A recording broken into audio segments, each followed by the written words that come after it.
ہزاروں بار یہ بات کہی گئی ہے، لکھی گئی ہے کہ انسان فطری طور پر برا نہیں ہوتا۔ وقت، عوامل اور حالات اس کی اپنی کوئی شخصیت نہیں رہنے دیتے۔ یہی کیفیت جلال الدین کی تھی۔ 18 سال کی عمر سے 30 سال کی عمر تک برا نہیں تھا۔ عزت کی روٹی اور سر چھپانے کا ٹھکانہ تلاش کرتا رہا تھا، لیکن زندگی تجربات کا نام ہے اور اس کے پاس تجربات کا خزانہ تھا۔ آخر کار اس نے اس خزانے میں سے کچھ حاصل کرنے کا فیصلہ کیا۔ اس کے لیے اس کے پاس بہت سے ذرائع اور بہت سے کردار تھے۔ اکثر یہ کلاش رہتا تھا، نوکری ملتی تھی چھوٹ جاتی تھی، کردار تھے ملتے تھے بچھڑ جاتے تھے، لیکن شرافت سے نہیں بلکہ عموماً۔ خیر چھوڑیں، انسان اگر اپنی داستان حیات سنانے بیٹھے تو کتاب بن جائے۔ ہر انسان ایک کتاب ہے اور اس میں بے شمار کردار ہوتے ہیں۔ مثلاً کرایہ نہ دینے پر مالک مکان کے دھکے، کئی دن کے فاقے، بہت سی بار دل میں برائی جاگی، لیکن اس نے اسے تھپک تھپک کر سلا دیا۔ لیکن وقت کہہ رہا تھا کہ کچھ تو ہو، بے شک ایسا نہ ہو کہ اپنے ہی کسی کو زندہ درگور کر رہے ہوں، لیکن خود بھی تو زندہ رہے۔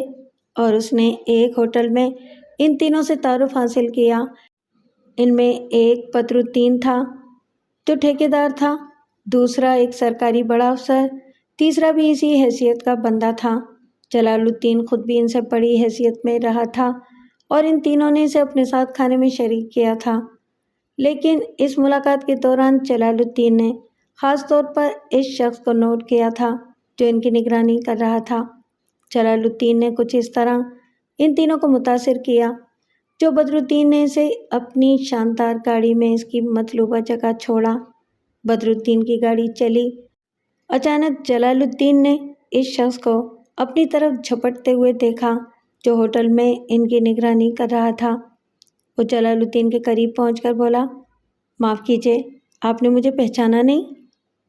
میں نے کچھ دیر پہلے آپ کو ہوٹل میں دیکھا تھا، نہ جانے کیوں مجھے آپ کی صورت آشنا لگی تھی۔ جلال الدین اب اپنے آپ کو آزمانا چاہتا تھا۔ دنیا اسی طرح قابو میں آتی ہے۔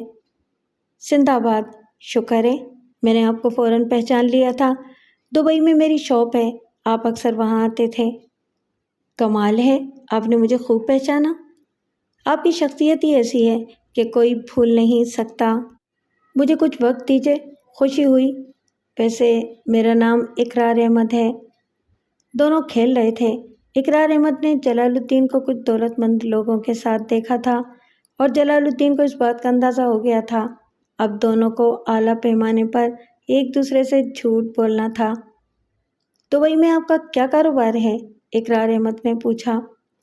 بس گھر سے نکلنے کے بعد کچھ نہ کچھ کرنا پڑتا ہے۔ آپ فرمائیے، میں کیا خدمت کر سکتا ہوں؟ جلال الدین نے گول مول سی بات کی۔ میں ایک مشکل میں پھنس گیا ہوں۔ آپ کو علم ہے کہ عرب ریاستوں میں کاروبار کے لیے کسی مقامی آدمی کو اسپانسر بنانا پڑتا ہے جو مفت میں حصہ وصول کرتا ہے۔ بس میں بھی اسی الجھن کا شکار ہوں۔ میں بڑے ہنگامی حالات میں یہاں آیا ہوں۔ میرا پارٹنر انتہائی بد اخلاق انسان ہے۔ جتنا کہ میں نے آپ کو بتایا یا شاید نہیں بتایا کہ میں ایمرجنسی میں یہاں آیا ہوں، اس لیے وہاں معقول انتظامات کر کے نہیں آیا اور وہاں میرے پارٹنر کو اس کی مطلوبہ رقم نہیں مل سکی۔ آپ سمجھ رہے ہیں نا؟ جی۔ جلال الدین کی سمجھ میں ابھی تک تو کچھ نہیں آیا تھا۔ وہاں میرے پارٹنر نے اپنی رقم کے لیے ہنگامہ مچا رکھا ہے۔ اوہ، یہ لوگ جنہیں میں نے آپ کے ساتھ دیکھا ہے عرب پتی لوگ ہیں یا آپ کے دوست ہیں؟ ان میں سے ایک کا تو دبئی میں بہت بڑا بزنس ہے، میں جانتا ہوں۔ جی بالکل، جلال الدین نے کہا۔ میرا مینیجر سخت پریشان ہے اور بار بار مجھے فون کر رہا ہے۔ میں وہاں دبئی میں فوری طور پر 2 لاکھ ریال بھیجنا چاہتا ہوں۔ اگر مطلوبہ وقت پہ رقم دبئی نہ پہنچی تو میں سخت نقصان سے دوچار ہو سکتا ہوں۔ اقرار احمد نے کہا۔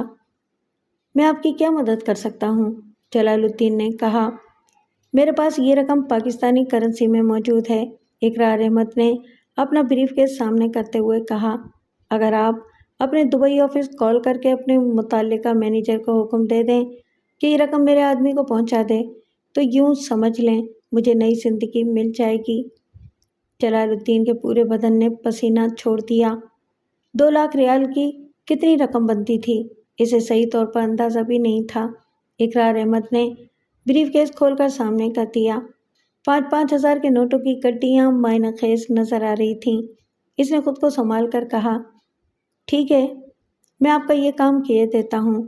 اس کے بعد بقیہ کارروائی اس نے بڑی ذہانت سے کی تھی۔ اقرار احمد نے اپنی دانش میں اسے جعلی نوٹ دے کر اسے 2 لاکھ ریال کی چوٹ دی تھی۔ نوٹوں کی گڈیوں پر اوپر نیچے لگے ہوئے نوٹ اصلی تھے، باقی نقلی، لیکن وہ بھی 35,000 بنتے تھے۔ لیکن جس کمپنی کو جلال الدین نے دبئی کال کر کے یہ رقم ادا کرنے کی ہدایت کی تھی اس کا دنیا میں کوئی وجود نہیں تھا۔ مار اقرار احمد نے ہی کھائی تھی، لیکن جلال الدین کو راستہ نظر آ گیا تھا۔ اس نے جرم کے راستے نہیں اپنائے تھے، لیکن عقلی جرائم کی طرف قدم بڑھا کر کئی ایسے کام کیے تھے جن سے اس کی مالی حالت بہتر سے بہتر ہوتی چلی گئی۔ اس نے ایسے جرائم پیشہ لوگوں کو اپنا شکار بنایا جو دوسروں کے ساتھ فراڈ کر کے ان کی رقمیں کھا جاتے تھے۔ وہ ان سے مختلف انداز میں اپنا حصہ وصول کرتا تھا، کبھی پولیس آفیسر بن کر، کبھی بلیک میلر بن کر۔ اس طرح وہ خاصی بہتر حالت میں آ گیا۔ ایک اچھے گھر کو کرائے پر حاصل کرنے کے ساتھ ساتھ اس نے ایک پرانی سی کار بھی خرید لی تھی، اور پھر اسے عریشہ مل گئی۔ 1 کروڑ پتی باپ کی بیٹی کے راہ و رسم بڑھا کر اسے شادی کرنے کا تصور بڑا سنہرا تھا۔ عریشہ رائے بلند اقبال کی بیٹی تھی، اور بلند اقبال صرف بلند اقبال ہی نہیں تھے بلکہ ان کی دولت بھی بہت بلند تھی۔ جلال الدین کو یہاں اپنی تمام صلاحیتیں جمع کرنی پڑیں، اور اس نے دوسرے تمام مشغلے ترک کر کے ان باپ بیٹی پر وقت صرف کرنا شروع کر دیا۔ آہستہ آہستہ اسے بلند اقبال کے بارے میں تفصیلات معلوم ہونے لگیں، جن میں کچھ تفصیلات بڑی حیرت انگیز تھیں۔ مثلاً بلند اقبال نے قانون کی اعلیٰ ترین تعلیم حاصل کی تھی، لیکن کبھی پریکٹس نہیں کی تھی، بلکہ کاروبار پر توجہ دی تھی اور قانون کا بے حد احترام کیا تھا۔ جلال الدین نے ان کے گھر تک رسائی حاصل کر لی۔ اب وہ اکثر ان کے گھر چلا جاتا تھا۔ کبھی کبھی تو ایسا بھی ہوتا کہ عریشہ گھر پر نہ ہوتی اور وہ صرف بلند اقبال کو مل کر چلا آتا۔ دراصل اس میں بھی اس کی گہری چال تھی۔ وہ بلند اقبال پر ہاتھ ڈال رہا تھا تاکہ بیٹی تک رسائی میں آسانی ہو۔ بلند اقبال اس کے بارے میں پوچھتے رہتے تھے، اور جس طرح وہ ان سے باتیں کرتا تھا وہ اس سے بہت متاثر ہوتے تھے۔ ایک دن انہوں نے کہا، کبھی کبھی میں تقدیر کی نارسائی پر بہت حیران ہوتا تھا۔ میں سمجھا نہیں، تمہارے بارے میں کہہ رہا ہوں۔ اب بھی نہیں سمجھا؟ جلال الدین نے مسکرا کر کہا، تم کس قدر ذہین انسان ہو، لیکن وقت نے تمہارا ساتھ نہیں دیا، ورنہ تم کہیں سے کہیں پہنچ گئے ہوتے۔ ایک بات عرض کروں؟ جلال الدین نے بڑے پرے اعتماد لہجے میں کہا۔ ہاں ہاں ضرور کہو۔ وقت کو ہاتھ میں رکھنا ضروری ہے، کون جانے وہ کب آگے دھکیل دے۔ واہ، کیا عمدہ بات کہی ہے۔ آپ اس سے متفق ہیں؟ 100%، اور خوش بھی ہوں۔ میں اس خوشی کی وجہ ضرور پوچھوں گا، کیونکہ میں نے تمہارے بارے میں جو سوچا تھا تم اس پر پورے اترتے ہو۔ میں ایک اہم ترین کام تمہارے سپرد کرنا چاہتا ہوں اور تم پر اندھا اعتماد کرنے لگا ہوں۔ یہ میری خوش بختی ہے، جلال الدین نے اپنے جوش پر قابو رکھتے ہوئے کہا۔ تم نے شاہ نگر دیکھا ہے اچھی طرح؟ جی سر، میرے ملک کا بڑا شہر ہے۔ تمہیں میرے ایک اہم کام سے وہاں جانا ہوگا، کیا تم اس سے انکار کر دو گے؟ کبھی نہیں سر، جیتے رہو۔ مجھے یقین تھا وہاں تمہیں رابعہ سلطان سے ملنا ہوگا۔ رابعہ سلطان وہاں کی ایک بڑی شخصیت ہے اور میری بزنس پارٹنر بھی ہے۔ تم ایک اہم ترین دستاویز لے کر وہاں جاؤ گے جو تمہیں اس کے سپرد کرنی ہے۔ میں تمہاری آمادگی کے بعد فوراً شاہ نگر کے لیے تمہاری سیٹ بک کرا دوں گا۔ یہ فلائٹ 4:30 بجے روانہ ہوگی۔ آپ کا حکم سر آنکھوں پر، میں انکار کیسے کر سکتا ہوں؟ جلال الدین نے نیاز بندی سے کہا، اور بلند اقبال بہت خوش نظر آنے لگا۔ پھر اس نے ایک لفافہ جلال الدین کو دیا جو سیل بند تھا، لیکن اس پر ایک چھوٹی سی تحریر تھی۔ یہ لفافہ اتوار کے دن ٹھیک 12 بجے دوپہر مسٹر جلال الدین رابعہ سلطان کی موجودگی میں کھولیں۔ جلال الدین کو حیرت ہوئی۔ اس نے کہا، یہ تحریر میرے لیے ہے؟ 100% تمہارے اور رابعہ سلطان کے لیے۔ لیکن نہیں میری جان، یہ لفظ لیکن، پھر، مگر زندگی میں بڑی مشکلات پیدا کر دیتا ہے۔ ان کے چکر میں نہ پڑو۔ تم آج 4:30 بجے کی فلائٹ سے شاہ نگر پہنچ جاؤ گے اور وہاں کسی اچھے سے ہوٹل میں قیام کرو گے۔ کل ہفتہ ہے، پرسوں اتوار کے دن تم رابعہ سلطان سے ملو گے۔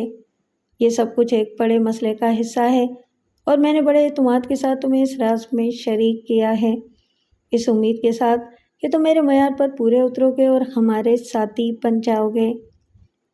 جی ٹھیک ہے۔ تمہارے جانے کے بعد مجھے بھی سنگاپور روانہ ہو جانا ہے۔ آج ہی؟ جلال الدین حیرت سے بولا۔ ہاں، تم سے پہلے۔ جب تم ایئرپورٹ پہنچو گے تو میری فلائٹ جا چکی ہوگی۔ میرا آدمی تمہیں تمہارا ٹکٹ اور دوسری چیزیں ایئرپورٹ پر تمہارے حوالے کر دے گا۔ اوکے، میں چلتا ہوں، بلند اقبال نے اٹھتے ہوئے کہا۔ جلال الدین کو بادل ناخواستہ باہر نکلنا پڑا۔ اسے ناگہانی نہیں کہا جا سکتا تھا۔ اپنی دانش میں جلال الدین عریشہ پر ڈورے ڈال کر بلند اقبال کا داماد بننا چاہتا تھا، لیکن یہ تو کام ہی دوسرا شروع ہو گیا تھا۔ جیسا کہ بتایا جا چکا ہے کہ 18 سال کی عمر کو پہنچ کر اسے اپنے پیروں پر کھڑا ہونا پڑا تھا اور اس نے 30 سال کی عمر تک وہ زندگی تلاش کی تھی جو اچھے انسانوں کی ہوتی ہے۔ وہ کہیں نہ ملی اور اسے اندازہ ہوا کہ بس اب کچھ عرصے کے بعد ایک مظلوم بڑھاپے کا آغاز ہو جائے گا، تو اس نے رنگ بدل لیا۔ یہ رنگ ابھی تک پکا تو نہیں ہو سکا تھا، لیکن سڑک نظر آ گئی تھی اور اس نے سوچا تھا کہ عریشہ نہ صحیح، اس کا باپ ہی صحیح، جس کا اقبال اتنا بلند ہو، اسے معمولی انسان نہیں سمجھنا چاہیے۔ شاہ نگر کے موسم کے بارے میں اسے معلوم تھا کہ بہت سرد ہوتا ہے، اس لیے اس نے اس مناسبت سے لباس منتخب کیے۔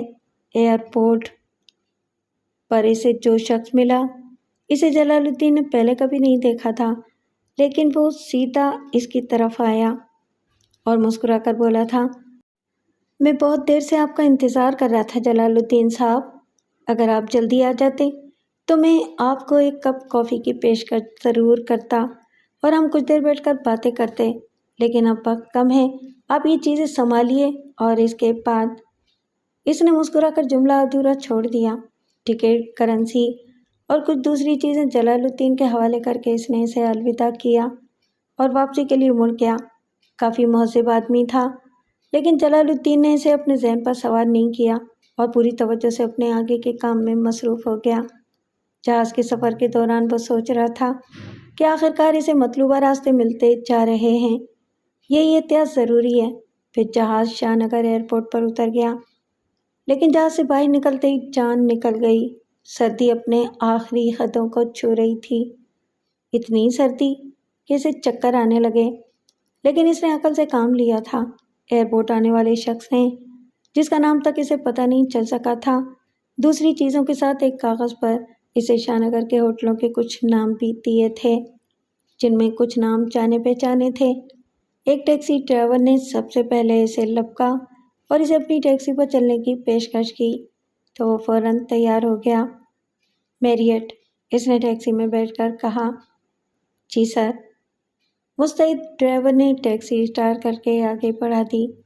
چند لمحے وہ خود کو سنبھالنے کی کوشش کرتا رہا، پھر اس نے کپکپاتی ہوئی آواز میں کہا، ڈرائیور۔ جی سر جی، گاڑی میں ہیٹر نہیں ہے؟ نہیں سر جی، آج کل گاڑیوں میں ہیٹر کہاں ہوتے ہیں؟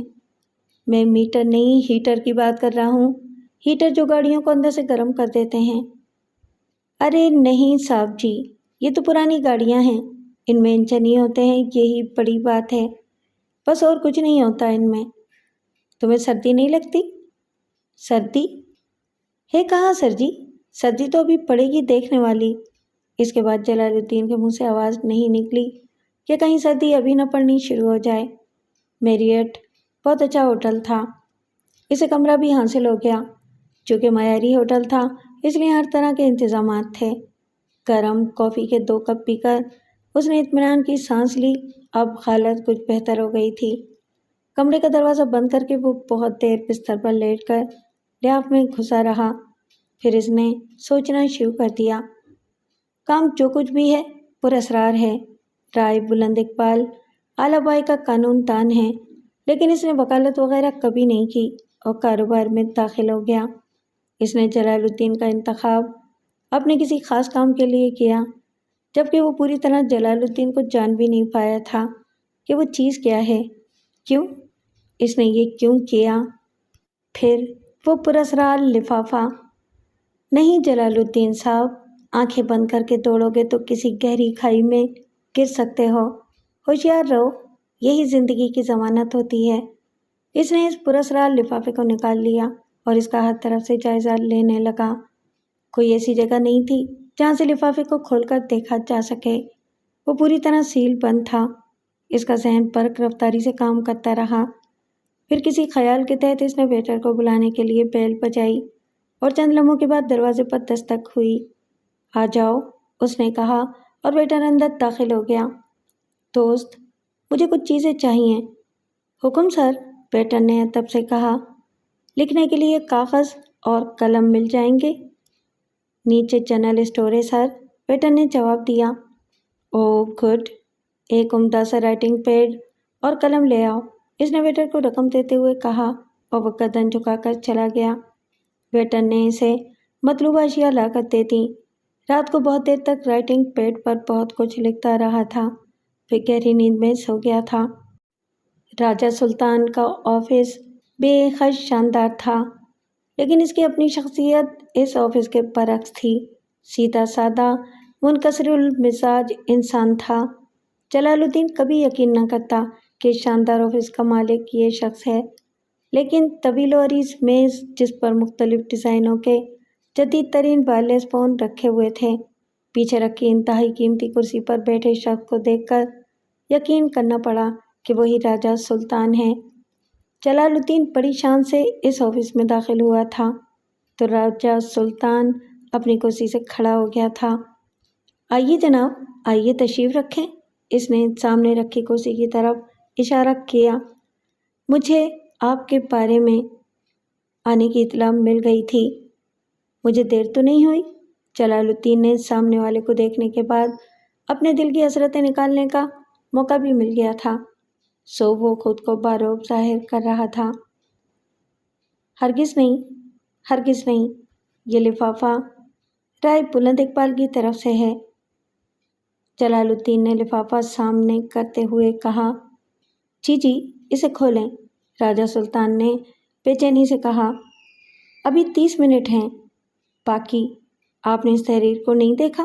جلال الدین نے کہا۔ جی ضرور، راجہ سلطان نے مری مری آواز میں کہا۔ اس کے بعد یہ 30 منٹ بڑی خاموشی سے گزرے تھے۔ دونوں ایک دوسرے کی شکل دیکھتے رہے تھے۔ پھر جیسے ہی وقت پورا ہوا، جلال الدین نے راجہ سلطان کے سامنے لفافہ کھول دیا۔ وہ خود بھی اسے کھولنے کے لیے بے چین تھا۔ لفافے کے اندر سے 2 کاغذ نکلے تھے جن پر اردو تحریر تھی۔ جلال الدین نے خط کھول لیا اور اس میں نظریں دوڑانے لگا، جبکہ راجہ سلطان سوالیہ نظروں سے انہیں دیکھنے لگا۔ ان 2 اوراق میں 2 الگ الگ تحریریں تھیں۔ پہلے ورق پر لکھا تھا، عریشہ بلند اقبال کی طرف سے جلال الدین کے نام۔ مسٹر جلال الدین، میرا پہلا احسان آپ پر یہ ہے کہ جب میرے ڈیڈی کو یہ معلوم ہوا کہ آپ مجھ پر ڈوری ڈال کر ہماری دولت تک پہنچنا چاہتے ہیں، تو انہوں نے غصے سے فیصلہ کیا کہ آپ کو کوئی معقول سزا دلوائی جائے۔ مثلاً آپ کو روزانہ شہر کے کسی چوراہے پر کپڑے اتروا کر 50 جوتے لگوائے جائیں۔ اس کام کے لیے معقول معاوضے پر بہت سے لوگ حاصل کیے جائیں، لیکن میں نے انہیں روکا اور ان سے سفارش کی کہ ایسا نہ کیا جائے، البتہ آپ کو کوئی دلچسپ سزا دی جائے۔ میری تجویز پر آپ کو شاہ نگر بھیجنے کا فیصلہ کیا گیا، جہاں کی سردی اس وقت آپ کو لطف دے رہی ہوگی۔ جس ہوٹل میں آپ ٹھہرے ہوئے ہیں، وہاں کا دوبارہ رخ نہ کریں، کیونکہ آپ نے وہاں قیمتی ادائیگیاں کی ہیں، اور جتنی بھی کی ہیں وہ جعلی کرنسی میں کی ہیں، اور وہاں آپ کا سامان ضبط کر لیا گیا ہے۔ آپ کے پاس جو رقم ہے وہ فوراً ضائع کر دیں، ورنہ پولیس کو آپ کی نشاندہی کر دی جائے گی، کیونکہ پولیس کو کچھ عرصے سے شاہ نگر میں جعلی کرنسی پھیلانے والے گروہ کی تلاش ہے۔ امید ہے آپ صورتحال سمجھ گئے ہوں گے۔ دوسرے خط میں راجہ سلطان کو ہدایت کر دی گئی ہے کہ وہ آپ کے ساتھ خاطر خواہ سلوک کریں اور آپ کو ایک پیسہ بھی نہ دیں۔ میں نے غلط تو نہیں کہا؟ آپ اپنی اور میری حیثیت دیکھیں۔ آپ کی اوقات میری گیٹ کے چپراسی سے زیادہ نہیں ہے، اور آپ نے میری قربت کے خواب دیکھے تھے؟ افسوس۔ خیر آئندہ خیال رکھیے اور اپنی اوقات کو نظر انداز نہ کیجیے۔ عریشہ بلند اقبال۔ جلال الدین نے خط پڑھا۔ سارے طبق روشن ہو گئے تھے، لیکن ایک بڑی کارآمد بات تھی۔ جب تک پورا ہوا تھا، یعنی 18 سال سے 30 سال کی عمر تک، وہ بے حد ڈرپوک اور بات بات پر خوف زدہ ہو جانے والوں میں سے تھا۔ لیکن جب اس نے پورا ہو جانے پر کمر باندھی تھی اور یہ سوچا تھا کہ اب اسے ہر طرح کے حالات کا سامنا کرنا پڑے گا، اس نے اپنے اعصاب کو مضبوط کیا تھا اور رفتہ رفتہ اس میں پختہ ہوتا چلا گیا تھا، اور اب سب ٹھیک تھا۔ وہ بے حد محتاط ہو چکا تھا اور اس کی ذہنی قوتیں بڑھ چکی تھیں۔ چنانچہ اس نے پرسکون انداز میں پرچہ طے کر کے رکھا اور دوسرا پرچہ کھول لیا۔ اس میں لکھا تھا رائے بلند اقبال کی طرف سے راجہ سلطان کے لیے۔ پیارے راجہ سلطان، اس نوجوان کے بارے میں تفصیل سے تو نہیں، ملاقات پر ہی بتاؤں گا۔ فی الحال تم اس کے لیے اتنا کرو کہ اسے ٹرین کا 3rd کلاس کا ٹکٹ دلوا کر شان نگر سے بھگا دو۔ میں اس وقت سنگاپور جا رہا ہوں، وہاں سے واپسی پر تمہیں فون کروں گا۔ رائے بلند اقبال۔ دفعتاً وہ کہا مار کر ہنس پڑا اور راجہ سلطان اچھل پڑا۔ کیا لکھا ہے؟ اس نے اشتیاق سے پوچھا۔ پہلے پرچے میں تو آپ کی مکمل ہسٹری لکھی ہے کہ ان کے اور آپ کے درمیان کس طرح کے تعلقات ہیں اور کس طرح ہوتے ہیں، گویا آپ کی مکمل تفصیل ہے، لیکن انہوں نے یہ نہیں لکھا کہ آپ اس قدر کنجوس ہیں۔ کنجوس؟ راجہ سلطان نے حیرت سے کہا۔ ہاں، اس قدر سردی ہو رہی ہے، لیکن آپ نے نہ چائے کے لیے اور نہ کافی کے لیے پوچھا ہے، جلال الدین نے بدستور دیکھتے ہوئے کہا۔ ارے او ہاں، وہ۔ راجہ سلطان جلدی سے اپنی جگہ سے اٹھا، پھر بیٹھ گیا اور اس نے کسی کو بلانے کے لیے گھنٹی بجا دی۔ بس اس دوران جلال الدین نے کام دکھا دیا۔ اس کی جیب سے وہ دوسرا پرچہ نکل آیا جو اس نے ویٹر سے کاغذ قلم منگوا کر خود لکھا تھا۔ یہ اس کے پیشہ ورانہ فن کا کارنامہ تھا اور نہایت کامیاب تھا۔ اس نے خط پڑھا۔ ڈیئر راجہ سلطان، سلام۔ حامل رکا خزاں کو ایک نہایت اہم مشن پر روانہ کر رہا ہوں۔ صورتحال کچھ ایسی ہے کہ میں اسے نہ تو اپنے پاس سے کیش دے سکتا ہوں اور نہ اسے چیک ایشو کرا سکتا ہوں۔ جلدی بھی بہت ہے کیونکہ میں سنگاپور جا رہا ہوں۔ تم فوری طور پر اسے 25 لاکھ کی رقم فراہم کر دو، ہم بعد میں حساب کر لیں گے۔ والسلام بلند اقبال۔ جلال الدین نے پرچہ پڑھ کر راجہ سلطان کو دیکھا۔ راجہ سلطان مطمئن تھا۔ جلال الدین نے کہا، بہت سے کام سونپ دیے ہیں بلند اقبال صاحب نے مجھے۔ آپ سے رخصت ہو کر دارالحکومت جاؤں گا۔ وہاں سے میرے لیے تھائی لینڈ کی فلائٹ تیار ہوگی، جہاں پہنچ کر صرف ایک دن گزارنا ہوگا، پھر سنگاپور۔ جی جی۔ راجہ سلطان نے دوبارہ گھنٹی بجائی اور آدمی حاضر ہو گیا۔ کافی نہیں آئی ابھی تک؟ بس آ رہی ہے سر۔ امان خان کو بلاؤ، راجہ سلطان نے کہا۔ کچھ لمحوں کے بعد امان خان آ گیا۔ یہ غالباً فرم کا کیشیئر تھا۔ امان خان، 25 لاکھ کیش بڑے نوٹوں کی شکل میں لے آؤ۔ کیش ہے؟ جی سر، موجود ہے۔ کسی مضبوط لفافے میں لے آؤ۔ جی سر۔ امان خان باہر نکل گیا۔ اتنی دیر میں کافی آ گئی۔ کافی کا آخری گھونٹ ختم ہوا تھا کہ 5-5 ہزار کے نوٹوں کی 5 گھنٹیاں لفافے میں پیک ہو کر اندر پہنچ گئیں۔ جلال الدین نے نوٹ سنبھال کر بیگ میں رکھتے ہوئے راجہ سلطان کا شکریہ ادا کیا۔ دونوں چیزوں کا شکریہ۔ راجہ صاحب، آپ بہت اچھے انسان ہیں، میں دوبارہ آپ سے ملاقات ضرور کروں گا، یہ کہہ کر وہ باہر نکل آیا تھا۔ نوسر بازی میں ہوشیاری ہی کارآمد ہوتی ہے، ورنہ کچھ نہیں کیا جا سکتا۔ حالانکہ جلال الدین کے فرشتوں کو بھی یہ شبہ نہیں ہوگا کہ رائے صاحب اتنے کائیاں نکلیں گے اور اتنا خطرناک عمل کر ڈالیں گے، اور ان کی بیٹی، ارے باپ رے! عرشیہ بھولی بھالی صورت والی جلاد۔ بظاہر اس نے جلال الدین سے متاثر ہونے کا ڈھونگ رچایا تھا، لیکن اسے اندازہ ہو گیا تھا کہ جلال الدین اس پر صرف اپنے مفاد کے لیے ڈورے ڈال رہا ہے۔ ہوٹل کی طرف رخ کرنے کا سوال ہی پیدا نہیں ہوتا تھا۔ سب سے بڑی کامیابی اس میں ہوتی ہے کہ خطرے سے دور رہا جائے۔ چنانچہ سیدھا ریلوے اسٹیشن پہنچا۔ ایک گاڑی روانگی کے لیے تیار تھی۔ 3rd کلاس کا ٹکٹ لیا اور ڈبے میں گھس کر بیٹھ گیا۔ 25 لاکھ کی گرمی سینے کے قریب موجود تھی۔ فوری طور پر اپنے شہر یا اپنے گھر واپسی کا تصور بھی خطرناک تھا۔ کچھ وقت کسی پرفضا مقام پر گزارا جائے، پھر دیکھیں گے آگے کیا ہوتا ہے۔ ریل چل پڑی اور اس کے ذہن میں یہ نئی کہانی چل پڑی۔ جن کے پاس دولت ہوتی ہے وہ بے وقوف نہیں ہوتے۔ بلند اقبال اور اس کی چابک دستی نے اپنی دانست میں ایک دلچسپ کھیل کھیلا تھا، لیکن بس جلال الدین کی ذہانت کام آ گئی تھی۔ اس نے دوسرا خط تیار کر لیا تھا اور یہ خط بھی کام آ گیا، ورنہ واقعی شاہ نگر کی سڑکوں پر لوگوں سے اور امداد مانگی جا رہی ہوتی۔ آخری فیصلہ اس نے یہ کیا تھا کہ خوبصورت لڑکیوں سے خاص طور پر ہوشیار رہا جائے۔ 18 سے 30 سال کی عمر تک وہ برا نہیں تھا، لیکن عمر کے اس دور میں اس نے زندگی کے اتنے تلخ تجربے کیے تھے کہ کبھی کبھی سوچتا کہ وہ دنیا کے لیے غیر ضروری ہے۔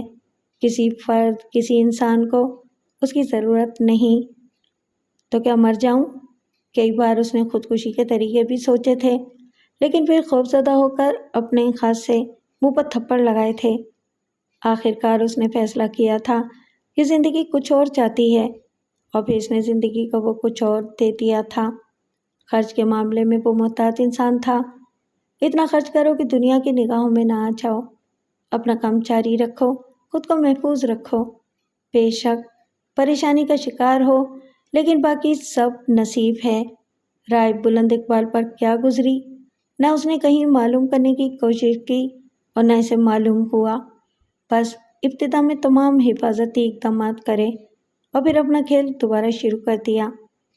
ایک اور نظریہ اس نے اپنے تجربات میں شامل کیا تھا: تھوڑا تھوڑا کر کے کھاؤ۔ مثلاً اگر کوئی کروڑ پتی ہے تو اس 10-20 لاکھ سے زیادہ کی اسے چوٹ نہ دو۔ اس رقم کے لیے وہ زیادہ بھاگ دوڑ نہیں کرے گا اور تھوڑے بہت ہاتھ پاؤں مار کر خاموش ہو کر بیٹھ جائے گا۔ زیادہ رقم ہوتی تو پھر اس کی جد و جہد بھی زیادہ ہوتی۔ رائے صاحب نے بھی خاموشی ہی رکھی۔ ویسے یاد تو کیا ہوگا انہوں نے کہ کوئی ملا تھا، لیکن غور کرنے پر اس نے سوچا تھا کہ بلند اقبال کے پاس کروڑوں روپے تھے۔ اس نے محسوس کر لیا تھا کہ جلال الدین ایک غریب آدمی ہے۔ اس نے اپنی دولت کے بل پر اسے سزا دی تھی۔ کسی ایسے شخص کو نہ ستاؤ جو اپنے نقصان کو برداشت نہ کر سکے، لیکن انہیں ضرور بتاؤ جو خود کو بہت چالاک سمجھتے ہیں۔ چنانچہ اس نے اپنا کام جاری رکھا اور کئی بڑے بڑے ہاتھ مارے۔ بے ایمان اور بددیانت لوگوں سے وہ خراج وصول کرتا تھا، اور اس کے شکار اس طرح کے لوگ ہوا کرتے تھے جو غریبوں کا خون چوس کر دولت جمع کرتے ہیں اور انہیں کچھ نہیں دیتے، جیسے ابرار احمد شاہ۔ شاہ جی ایک بہت بڑی ڈیری فارم کے مالک تھے۔ ڈیری فارم کے سینکڑوں ٹن دودھ پورے شہر میں نہیں بلکہ آس پاس کے شہروں وغیرہ میں بھی جاتا تھا، اور ان کی بے شمار گاڑیاں جن پر شاہ ڈیری لکھا ہوتا تھا صبح صبح ان بھینسوں کا دودھ لے کر نکل پڑتی تھیں، جن کا اس دنیا میں کوئی وجود نہیں تھا۔ 10-15 بھینس بے شک اس فارم میں موجود تھیں، لیکن ان میں یہ بھینس ایک وقت میں 8-10 من دودھ ضرور دیتی تھی، کیونکہ ان کی سپلائی اتنی ہی تھی۔ ان شاہ صاحب کو جلال الدین نے ایک شاندار کوٹھی فروخت کی تھی، جس کی اصل قیمت کوئی 2-2.5 کروڑ تھی، لیکن چونکہ مالک ملک چھوڑ کر ملک سے باہر جا رہا تھا، اس لیے اس سے یہ کوٹھی صرف 1,20,00,000 میں اس نے دے دی تھی۔ البتہ اب اس کے کئی مالکان آپس میں مقدمے بازی کر رہے تھے۔ جائیدادوں کے کئی کھیل کھیلنے کے بعد جلال الدین نے سوچا کہ اب ٹریک بدلا جائے، اور پھر ایک دن اس کا خیال ریس کورس کی طرف ہو گیا۔ پہلے اس کے بارے میں اس نے معلومات حاصل کی، اور پھر اس نے یہاں بھی اپنی ذہانت کے کارنامے دکھانے شروع کر دیے۔ یہاں ذرا زیادہ خطرناک لوگوں سے واسطہ تھا، اس لیے وہ محتاط انداز میں کھیلتا تھا، لیکن اس کی جیتنے بہت سی آنکھیں اس کی طرف نگراں کرتیں۔ انہی میں 2 خوبصورت آنکھیں بھی تھیں۔ میرا نام فرازیہ ہے، فرازیہ انعام علی۔ واہ، دونوں نام خوبصورت ہیں، جلال الدین نے ترکی بترکی کہا۔ کیسے؟ وہ بھی بے تکلفی سے بولی۔ فراز یعنی بلندی، فرازیہ بلندیوں کی طرف رواں دواں، اور پھر انعام علی یعنی قدرت کی طرف سے انعام علی کو بلندی انعام میں ملی ہے۔ ارے آپ تو کافی منطقی ہیں، ویسے ہونا چاہیے، آخرکار ہندوستان پر ایک کامیاب حکومت کر چکے ہیں۔ ہندوستان پر؟ جلال الدین نے کچھ نہ سمجھ کر کہا۔ جلال الدین محمد اکبر، اس نے کہا اور کھلکھلا کر ہنس پڑی۔ جلال بھی خوب ہنسا۔ اس نے تعریفی لہجے میں کہا، حاضر دماغ لوگ میری کمزوری ہیں، میں انہیں بے پناہ پسند کرتا ہوں۔ آپ نے جس طرح مجھے ہندوستان کا بادشاہ بنا دیا وہ کمال ہے۔ مزید کمال یہ ہے کہ آپ میرا نام بھی جانتی ہیں۔ ریس کورس کی دنیا میں آپ اجنبی تو نہیں ہیں؟ آپ کی زبان ہی سن رہا ہوں، اور آپ دوست بھی نہیں بناتے کسی کو، وہ بولی۔ بہت انکشافات کر رہی ہیں آپ۔ ایک اور انکشاف کروں؟ وہ بولی۔ جی ضرور، میں آپ کو پسند کرتی ہوں، اس نے بے باکی سے کہا۔ اس بات پر مجھے خاموش ہو جانا چاہیے، جلال الدین نے کہا، اور دونوں خوب ہنسے۔ دوستی ہو گئی۔ انعام احمد بھی دولت مند انسان تھا اور فرازیہ اس کی چہیتی بیٹی، اس کے ساتھ ہی بے باک بھی۔ جلال الدین کو اکثر اس نے ایسے لمحات سے دوچار کر دیا تھا کہ اس کی راتیں بے سکون ہو جاتی تھیں، لیکن وقت نے اسے بڑے کچوکے دیے تھے، اس لیے وہ بے حد محتاط تھا۔ بہت غور و خوض کے بعد اس نے فیصلہ کیا کہ فرازیہ سے شادی کرنے میں کوئی حرج نہیں ہے۔ سب سے بڑی بات یہ تھی کہ فرازیہ ایک بہت بڑے گھرانے سے تعلق رکھتی تھی، اس کے ذریعے اونچے گھرانوں تک رسائی حاصل ہو سکتی تھی۔ پھر عمر کے 32 سال بے کیفی میں گزرے تھے اور زندگی چانسی عورت کے سوا کچھ بھی نہیں۔ چنانچہ اس نے اس چانسی عورت کو اپنا لیا اور اس کی رسائی بہت بلندیوں تک ہو گئی۔ تبھی اس نے ایک دن سیٹھ زاہد باری کو دیکھا۔ ان میں کیا خوبی ہے جو لوگ ان پر مکھیوں کی طرح بھنک رہے ہیں؟ اخبار دیکھتے ہو؟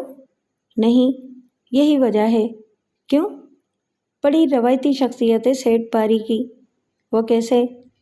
جوانی میں یہ بڑا مہم جور رہا ہے، ساری زندگی سونے اور جواہرات تلاش کرتا رہا ہے، اور آخر اس نے اپنا مقصد حاصل کر لیا۔ وہ کیسے؟ دنیا کے قیمتی ترین ہیرے ہیں اس کے پاس، بلکہ برطانیہ نے ان ہیروں کی قیمت کروڑوں پاؤنڈ لگا دی تھی، پر اس نے فروخت نہیں کیے۔ وہ ان ہیروں کے لیے دیوانہ ہے۔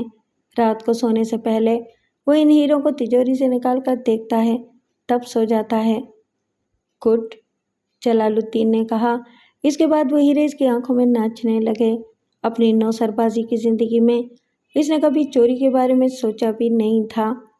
وہ اسے ایک گھٹیا کام سمجھتا تھا، جبکہ بڑے بڑے عقل مندوں کو گھاس کھلانا وہ ایک فن سمجھتا تھا۔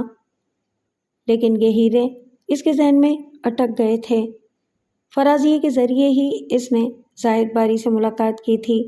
اس کی عمر زیادہ نہیں تھی، بیوی امریکی تھی، کوئی اولاد نہیں تھی، بیوی نوعمر تھی اور شادی کے کچھ عرصے کے بعد ہی کسی حادثے میں ہلاک ہو گئی۔ پھر اس نے دوسری شادی نہیں کی تھی، ایک عالی شان بنگلے میں رہتا تھا اور ملازموں کی پوری فوج بنا رکھی تھی جو اپنے خاندان کے ساتھ اس کے بنگلے میں رہتے تھے۔ جلال الدین نے اس کے ڈرائیور کو تاکا تھا، کیونکہ اس نے محسوس کیا تھا کہ ڈرائیور زاہد باری سے زیادہ قریب ہوتا ہے۔ زاہد باری باقاعدہ کاروباری تھا، اس نے شہر کے ایک بارونق اور کاروباری علاقے میں اپنا دفتر بنا رکھا تھا۔ جلال الدین نے کئی روز تک اس ڈرائیور کی نگرانی کی اور پھر ایک روز وہ خود بھی ڈرائیوروں والی وردی چن کر اور اپنا حلیہ ایسا ہی بنا کر اسی ڈھابے میں جا بیٹھا جہاں زاہد باری کا ڈرائیور بیٹھا تھا۔ اس نے بڑی مہارت سے ڈرائیور اعجاز سے تعارف حاصل کیا۔ آپ بھی یہیں کھانا کھاتے ہیں؟ ہاں، یہ جگہ ہمارے لیے ہی تو ہے، مگر کھانا اچھا ملتا ہے۔ ہاں، بہت اچھا، پہلے کبھی یہاں دیکھا نہیں۔ نئی نوکری ملی ہے۔ پورے 1 ہفتے اعجاز پر محنت کی تب وہ راہ پر آ سکا۔ ایک بات بتاؤ اعجاز۔ پوچھو۔ کیا ہم ڈرائیور پیدا ہوئے تھے؟ پیدائش کے وقت کسے معلوم ہوتا ہے کہ آگے چل کر وہ کیا بنے گا؟ تمہارے بچے ہیں؟ ہاں۔ بیٹا ہے کوئی؟ 2 بیٹے ہیں۔ کتنے بڑے ہیں؟ ایک 4 سال کا ہے، دوسرا 2.5 سال کا۔ انہیں گاڑی چلانا سکھا دو، جلال الدین نے کہا۔ ابھی سے؟ معصوم اعجاز نے حیرت سے کہا۔ یہی تو لکھا ہے اعجاز، ہماری تقدیر میں۔ ہمارے بچے بھی وہی کریں گے جو ہم کر رہے ہیں۔ ہم ان کے لیے اور کیا کر سکتے ہیں؟ مالکوں کے لیے کاروں کے دروازے کھولنا، ان کی جھڑکیاں سننا اور بس۔ جلال الدین نے اعجاز کی آنکھوں میں آنسو دیکھے تھے۔ پھر کیا کریں ہم؟ وہ بولا۔ تقدیر بدلو اپنی، اپنے بچوں کی۔ مگر کیسے؟ اس کے لیے سوچنا پڑے گا، غور کرنا پڑے گا۔ تمہارے بھی بچے ہیں؟ ہاں، اور میں انہیں بہت پیار کرتا ہوں، جلال الدین نے کہا۔ ان کے بارے میں بھی یہی سوچتے ہو؟ ہاں، لیکن میں انہیں ڈرائیور نہیں بناؤں گا۔ پھر کیا کرو گے؟ محنت، عمل۔ تم بھروسہ کرو گے؟ میں؟ ہاں۔ تمہارے مالک کا نام زاہد باری ہے نا؟ ہاں، بہت دولت مند ہے۔ سنا ہے کہ اس کے پاس بڑے قیمتی ہیرے ہیں۔ کیا وہ ہیرے ہماری ملکیت نہیں بن سکتے؟ اعجاز دیر تک سکتے میں رہا تھا، پھر اس نے مایوسی سے گردن ہلاتے ہوئے کہا، میں جانتا ہوں ان ہیروں کے بارے میں، دیکھے بھی ہیں، مگر ہم انہیں چرا نہیں سکتے۔ کیوں؟ آخر کیوں؟ جلال الدین جوش سے بولا۔ میں ان کے بارے میں تقریباً سبھی کچھ جانتا ہوں، حتیٰ کہ مجھے یہ بھی معلوم ہے کہ وہ سرخ رنگ کے ایک مخملی ڈبے میں رکھے ہوئے ہیں، اور تعداد میں 5 یا 6 نہیں، پورے 9 ہیں۔ اور یہ بات مجھے خان سما نے بتائی تھی۔ وہ ایک مرتبہ صاحب کو دودھ کا گلاس دینے عین اس وقت ان کے بیڈ روم میں چلا گیا تھا جب وہ ہیروں کا ڈبہ کھول کر ان کے سامنے رکھے بت بنے بیٹھے تھے۔ صاحب گویا ان ہیروں کی پوجا کرتے ہیں۔ انہیں سامنے رکھ کر صاحب کو بہت دیر تک کسی بات کا ہوش نہیں ہوتا۔ وہ ہیرے ہیں ہی اتنے خوبصورت کہ انہیں دیکھ کر آدمی مبہوت ہو سکتا ہے، لیکن انہیں چرانا ناممکن ہے۔ دنیا میں کسی چیز کا چرانا ناممکن نہیں ہے، بشرطے کہ عقل سے کام لیا جائے۔ بڑی بڑی چوریوں میں بڑی ذہانت سے چور مال لے اڑتے ہیں اور سب دیکھتے رہ جاتے ہیں۔ ہم نے تو پھر بھی ہیروں کے ایک ننھے سے ڈبے کی بات کی ہے۔ تمہارے خیال میں اسے چرانا ناممکن کیوں ہے؟ دنیا میں کسی چیز کا چرانا ناممکن نہیں ہے، بشرطے کہ عقل سے کام لیا جائے۔ بڑی بڑی چوریوں میں بڑی ذہانت سے چور مال لے اڑتے ہیں اور سب دیکھتے رہ جاتے ہیں۔ ہم نے تو پھر بھی ہیروں کے ایک ننھے سے ڈبے کی چوری کرنی ہے۔ تمہارے خیال میں اسے چرانا ناممکن کیوں ہے؟ دیکھو، بنگلے پر 2 چوکیدار ہیں، دونوں مل کر 24 گھنٹے کی ڈیوٹی دیتے ہیں۔ ان کو سختی سے حکم ہے کہ گیٹ کو نہ چھوڑا جائے اور صاحب کی عدم موجودگی میں کسی کو گھر میں داخل نہ ہونے دیا جائے۔ اگر کوئی خود کو رشتہ دار یا عزیز بتائے تو گیٹ پر لگے فون سے فون کر کے صاحب سے تصدیق کی جائے، پھر اسے اندر آنے دیا جائے۔ پچھلے حصے میں انہوں نے ایک کتا رکھا ہوا ہے جو کھلا پھرتا رہتا ہے، اور اگر وہ سو بھی رہا ہو تو ذرا سی آہٹ پر جاگ جاتا ہے۔ خیر، اگر میں نے تمہارے ساتھ مل کر ہیروں کی چوری کا منصوبہ بنا بھی لیا تو دن میں بنگلے میں داخل ہونے کی جرات نہیں کر سکتا، جلال نے محتاط انداز میں بات کو آگے بڑھاتے ہوئے کہا۔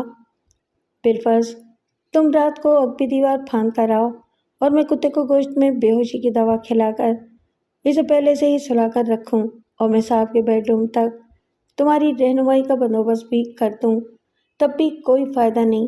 سردی ہو یا گرمی، صاحب اپنا بیڈ روم مکفل کر کے سوتے ہیں۔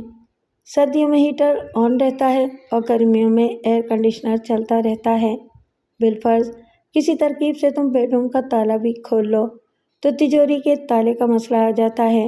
اس کے تالے کی چابی صاحب اپنے سرانے رکھ کر سوتے ہیں، اور کھولنے کا سسٹم کچھ ایسا ہے کہ ایک خفیہ بٹن دبائے بغیر اگر تالے میں چابی لگائی جائے تو الارم بجنے لگتا ہے۔ لیکن تمہیں یہ سب باتیں کیسے معلوم؟ جلال الدین نے اعجاز کو گھورتے ہوئے کہا۔ ان کی بہت سی خاص باتیں ہم نوکروں کو معلوم ہیں، اور پھر تمہارا کیا خیال ہے؟ میں نے ان ہیرو کے بارے میں کبھی نہیں سوچا، لیکن کیا کروں، اکیلا چنا کیا بھاڑ پھوڑ سکتا ہے؟ جلال نے پرخیال انداز میں ہنکارا بھرا۔ آدمی کام کے ہو۔ بہرحال اب یہ سمجھو کہ 1 اور 1 11 ہو گئے ہیں۔ اچھا یہ بتاؤ، تمہارے صاحب نیند کیسی سوتے ہیں؟ ہیرو کو دیکھ لینے کے بعد تو وہ اتنی گہری نیند سوتے ہیں کہ شیربین کے سرہانے دھاڑے تو ان کی آنکھ نہ کھلے، اعجاز نے جواب دیا۔ بس تو پھر سمجھو سارے مسئلے حل ہو گئے، جلال نے چٹکی بجاتے ہوئے کہا۔ میں ذرا اس مسئلے پر غور کر لوں، پرسوں تمہیں بتاؤں گا کہ الارم کو بیکار اور کتے کو بے ہوش کیسے کیا جاتا ہے اور چابی کی ڈپلیکیٹ کیسے بنوائی جاتی ہے۔ اس کے بعد ہم باقی چھوٹی چھوٹی باتیں بھی طے کر لیں گے اور اپنے کام کا دن بھی مقرر کر لیں گے۔ اعجاز نے جھجکتی ہوئی سی نظروں سے ادھر ادھر دیکھا۔ آس پاس کوئی بھی نہیں تھا کہ ان کی گفتگو سن سکتا۔ گرد و پیش سے مطمئن ہو کر اعجاز نے قدرے ہچکچاہٹ سے کہا، فرض کرو میرا مطلب ہے کہ میری مدد سے تم اس چکر میں کامیاب ہو گئے تو مجھے کیا ملے گا؟ جلال کو کافی دیر سے اس سوال کی توقع تھی اور جواب اس کے ذہن میں تیار تھا۔ دیکھو میاں، ایک صورت تو یہ ہے کہ 9 ہیروں میں سے اپنی پسند کے 3 ہیرے تم لے لینا، 6 ہیرے میرے ہوں گے، اور تم چاہو تو میں ہیرے حاصل ہونے کے دوسرے ہی دن تمہیں 5 لاکھ روپے نقد لا دوں گا، اور تم اس بات سے کوئی سروکار نہیں رکھو گے کہ ہیرے کتنے کے فروخت ہوئے۔ بولو کون سی صورت قبول ہے تمہیں؟ 5 لاکھ روپے والی بات ہی ٹھیک ہے، اعجاز نے اپنے مخصوص شرمیلے لہجے میں کہا۔ میں کہاں ہیرے فروخت کرتا پھروں گا؟ جلال کو اسی بات کی توقع تھی۔ 2 دن بعد ملاقات کا وقت طے کر کے وہ لوگ اس جگہ سے باہر نکل آئے۔ دوسری طرف جلال کی شام کی مصروفیات بھی جاری تھیں۔ روزانہ شام کو فرزانہ کے ساتھ وہ کسی اچھے ہوٹل پہنچتا یا پھر کسی نہ کسی تقریب میں ان کی ملاقات پہلے سے طے ہوتی تھی۔ اعجاز سے بھی اس کا پروگرام طے ہو چکا تھا۔ اگلے اتوار کی رات عمل کے لیے منتخب کی گئی تھی۔ ابھی اس میں 3-4 دن باقی تھے کہ نیو ایئر نائٹ آ گئی۔ جن حلقوں میں جلال کا اٹھنا بیٹھنا تھا، ان میں نیو ایئر نائٹ دیوانگی آمیز جوش و خروش کے ساتھ منائی جاتی تھی۔ جلال بھی اس رات فرزانہ کے ساتھ ایک صاحب کی طویل و عریض کوٹھی میں موجود تھا۔ تقریبات کے لیے اس کوٹھی میں ایک خاص ہال موجود تھا جس میں شامی سے خوب بھیڑ بھاڑ تھی اور مختلف مشاغل جاری تھے۔ 12 بجے سے ذرا پہلے تمام بتیاں بجھا دی گئیں، تمام شور شرابہ تھم گیا، ماحول پر یوں اندھیرا اور سکوت چھا گیا جیسے کوٹھی میں کوئی زیرو موجود نہیں ہے۔ پھر جیسے ہی وال کلاک نے 12 بجے کا پہلا گھنٹہ بجایا، شور کا ایک طوفان امنڈ پڑا۔ لوگ چیخ رہے تھے، جھوم رہے تھے، ناچ رہے تھے۔ جلال اور فرازیہ بھی ان سب کے ساتھ شریک تھے۔ پھر فرازیہ کو اس کا کوئی کزن مل گیا اور اس سے باتیں کرتے کرتے وہ کچھ دور چلی گئی، یا شاید مہمانوں کے ریلے میں جلال خود ہی ایک طرف کھسک گیا تھا۔ اسی دوران اس کی کوہنی کسی کی کمر سے ٹکرائی اور اس کا گلاس چھلک گیا۔ دونوں ہی نے بیک وقت مڑ کر دیکھا اور دونوں ہی اپنی اپنی جگہ ساکت ہو گئے۔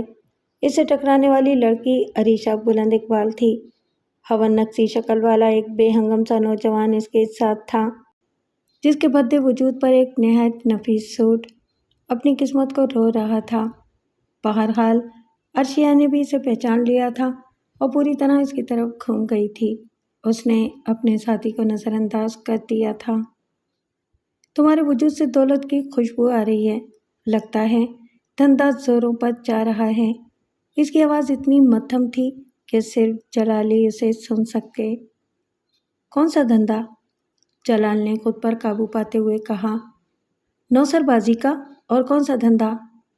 آپ کی حصے مزہ بڑی ظالمانہ ہے مسر چھیا، جلال نے کھوکھلا سا کہا لگایا۔ اس کے ساتھی نوجوان نے بنبناتے ہوئے اپنا ہاتھ آگے بڑھایا، لیکن عرشیہ نے ہاتھ کے تہکمانہ اشارے سے اسے پیچھے کر دیا اور وہ کھسیانہ ہوئے بغیر کسی اور طرف کو چلا گیا۔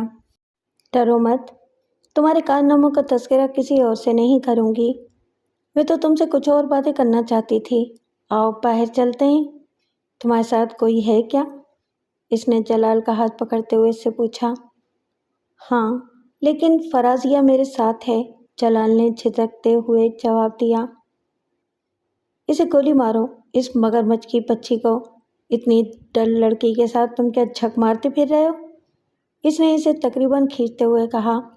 اس کے کرم و گداز ہاتھ کا لمس اس کے جسم میں ایک نئی اور انوکھی سنسنی اور حرارت پیدا کر رہا تھا۔ اسے یاد تھا کہ یہی وہ لڑکی تھی جو پہلی نظر میں اسے جچی تھی اور آنکھوں کی راہ سے دل میں اتر گئی تھی، مگر وہ اسے اپنی دانست میں بھلا چکا تھا۔ وہ ہلکا ساؤنڈ پروف دروازہ کھول کر باہر نکل آئے۔ باہر تازہ اور خشک ہوا میں انہیں اپنے وجود بے حد ہلکے پھلکے محسوس ہونے لگے۔ وہ عمارت سے نکل کر لان میں چلے گئے اور فوارے کے گرد بنی ہوئی مرمری دیوار پر بیٹھ گئے جو اس سے نم تھی۔ آدھی چاند کی دھندلی چاندنی میں وہ جلال کی طرف دیکھ کر مسکرائی اور اس کی مسکراہٹ نے جیسے چاند کا سارا دھندلا پن ختم کر دیا۔ تمہیں یہ سن کر حیرت ہوگی کہ مجھے اس وقت تعصب یا ناگواری کی بجائے ایک عجیب سی خوشی محسوس ہوئی تھی جب ڈیڈی نے غصے کے عالم میں مجھے تمہارے کارنامے کے بارے میں بتایا تھا، اور میں اپنے کمرے میں جا کر ہنستے ہنستے بے حال ہو گئی تھی اور اس کے بعد ہفتوں تک تمہارے بارے میں سوچتی رہی تھی۔ وہ اس کے کچھ اور قریب کھسک آئی۔ جلال کو یہی محسوس ہو رہا تھا جیسے وہ کوئی خواب دیکھ رہا ہو۔ شخصیت کے اعتبار سے بھی بہرحال تم اسمارٹ اور ہینڈسم ہو، وہ بلا جھجک بات جاری رکھتے ہوئے بولی۔ لیکن تمہاری اسمارٹنیس نے مجھے زیادہ متاثر کیا کہ تم کسی بھی قسم کی صورتحال میں ہاتھ پاؤں نہیں چھوڑتے، نروس نہیں ہوتے اور اپنا کام ہر حال میں دکھا جاتے ہو، خواہ حالات موافق ہوں یا غیر موافق۔ یہ سب ذہانت و مستعدی کی دلیلیں ہیں، ایسی ذہانت و مستعدی جو غلط راہ پر پڑ گئی ہے۔ اور میں تمہیں سچی بات بتاؤں، میں خوابوں کی دنیا میں کھوئی رہنے والی لڑکی نہیں، لیکن اگر میں کبھی خواب دیکھتی تھی تو ایسے ہی تیز ترار، چالاک اور اسمارٹ نوجوان کے خواب دیکھتی تھی۔ ہم امیروں میں تم جیسے لڑکے کم ہی ہوتے ہیں، عموماً بڑے ڈل اور لکیر کے فقیر ہوتے ہیں۔ باپ نے بزنس کروایا، بس اسی کو چلانے میں لگے رہے، لگے بندھے معمولات ہیں اور محدود ساز ذہن، ان میں سوچ بچار اور تخلیقی صلاحیت کی بڑی کمی ہوتی ہے، اپنے طور پر کوئی اچھوتی بات سوچ ہی نہیں سکتے۔ وہ جیسے اپنے جوش کو دباتے ہوئے بول رہی تھی جس سے اس کی سانس بھی پھول گئی تھی۔ جلال اب نہایت صبر و سکون سے بیٹھا تھا اور توجہ سے اس کی باتیں سن رہا تھا۔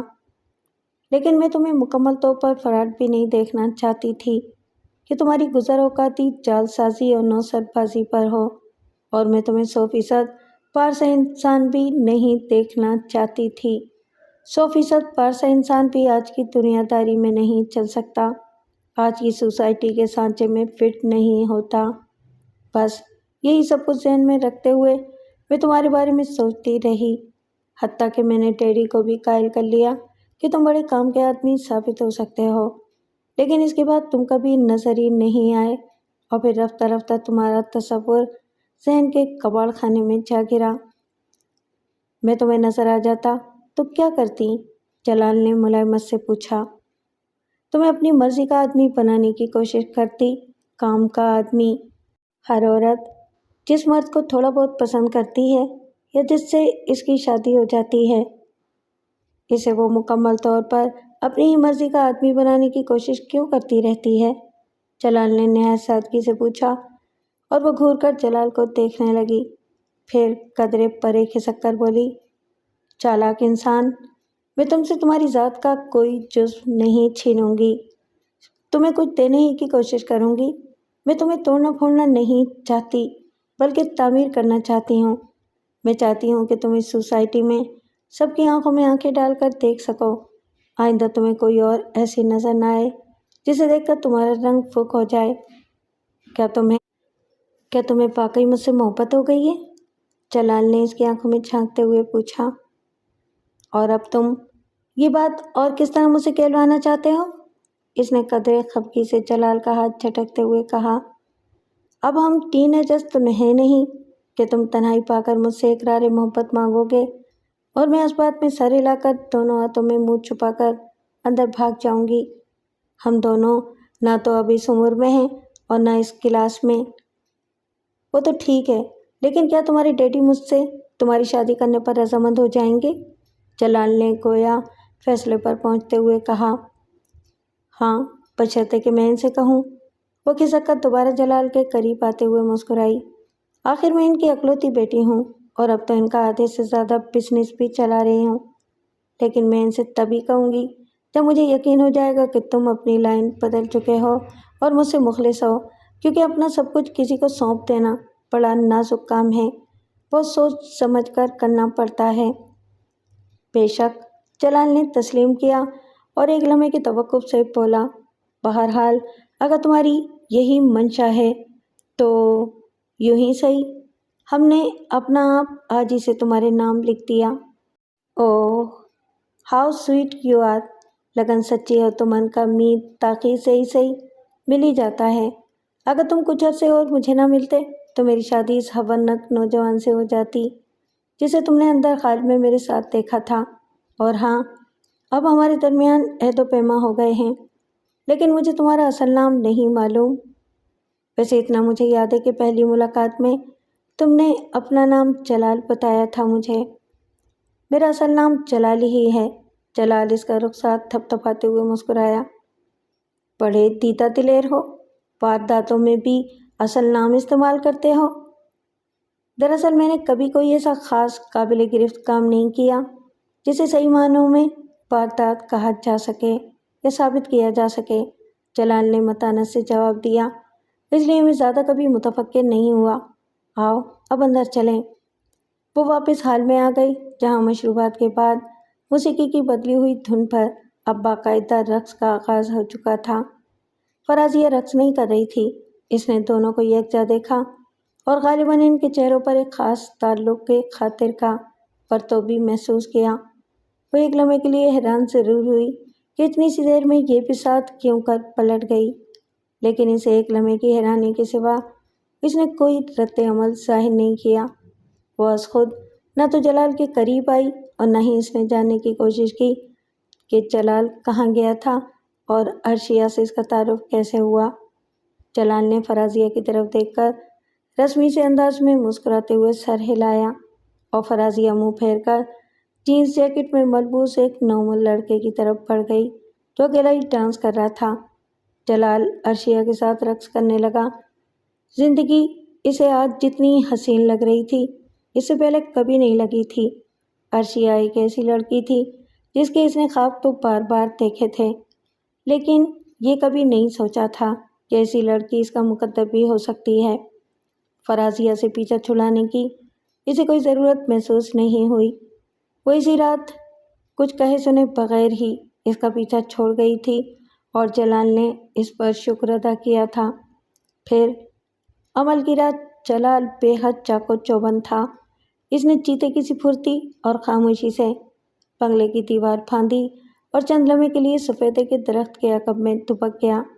حسب توقع کسی طرف سے کتے کے بھونکنے یا کھررانے کی آواز نہیں سنائی دی، تاہم آگے بڑھنے سے پہلے اس نے ایک بار پھر سوچا کہ اسے یہ کام مکمل کرنا چاہیے یا واپس لوٹ جانا چاہیے۔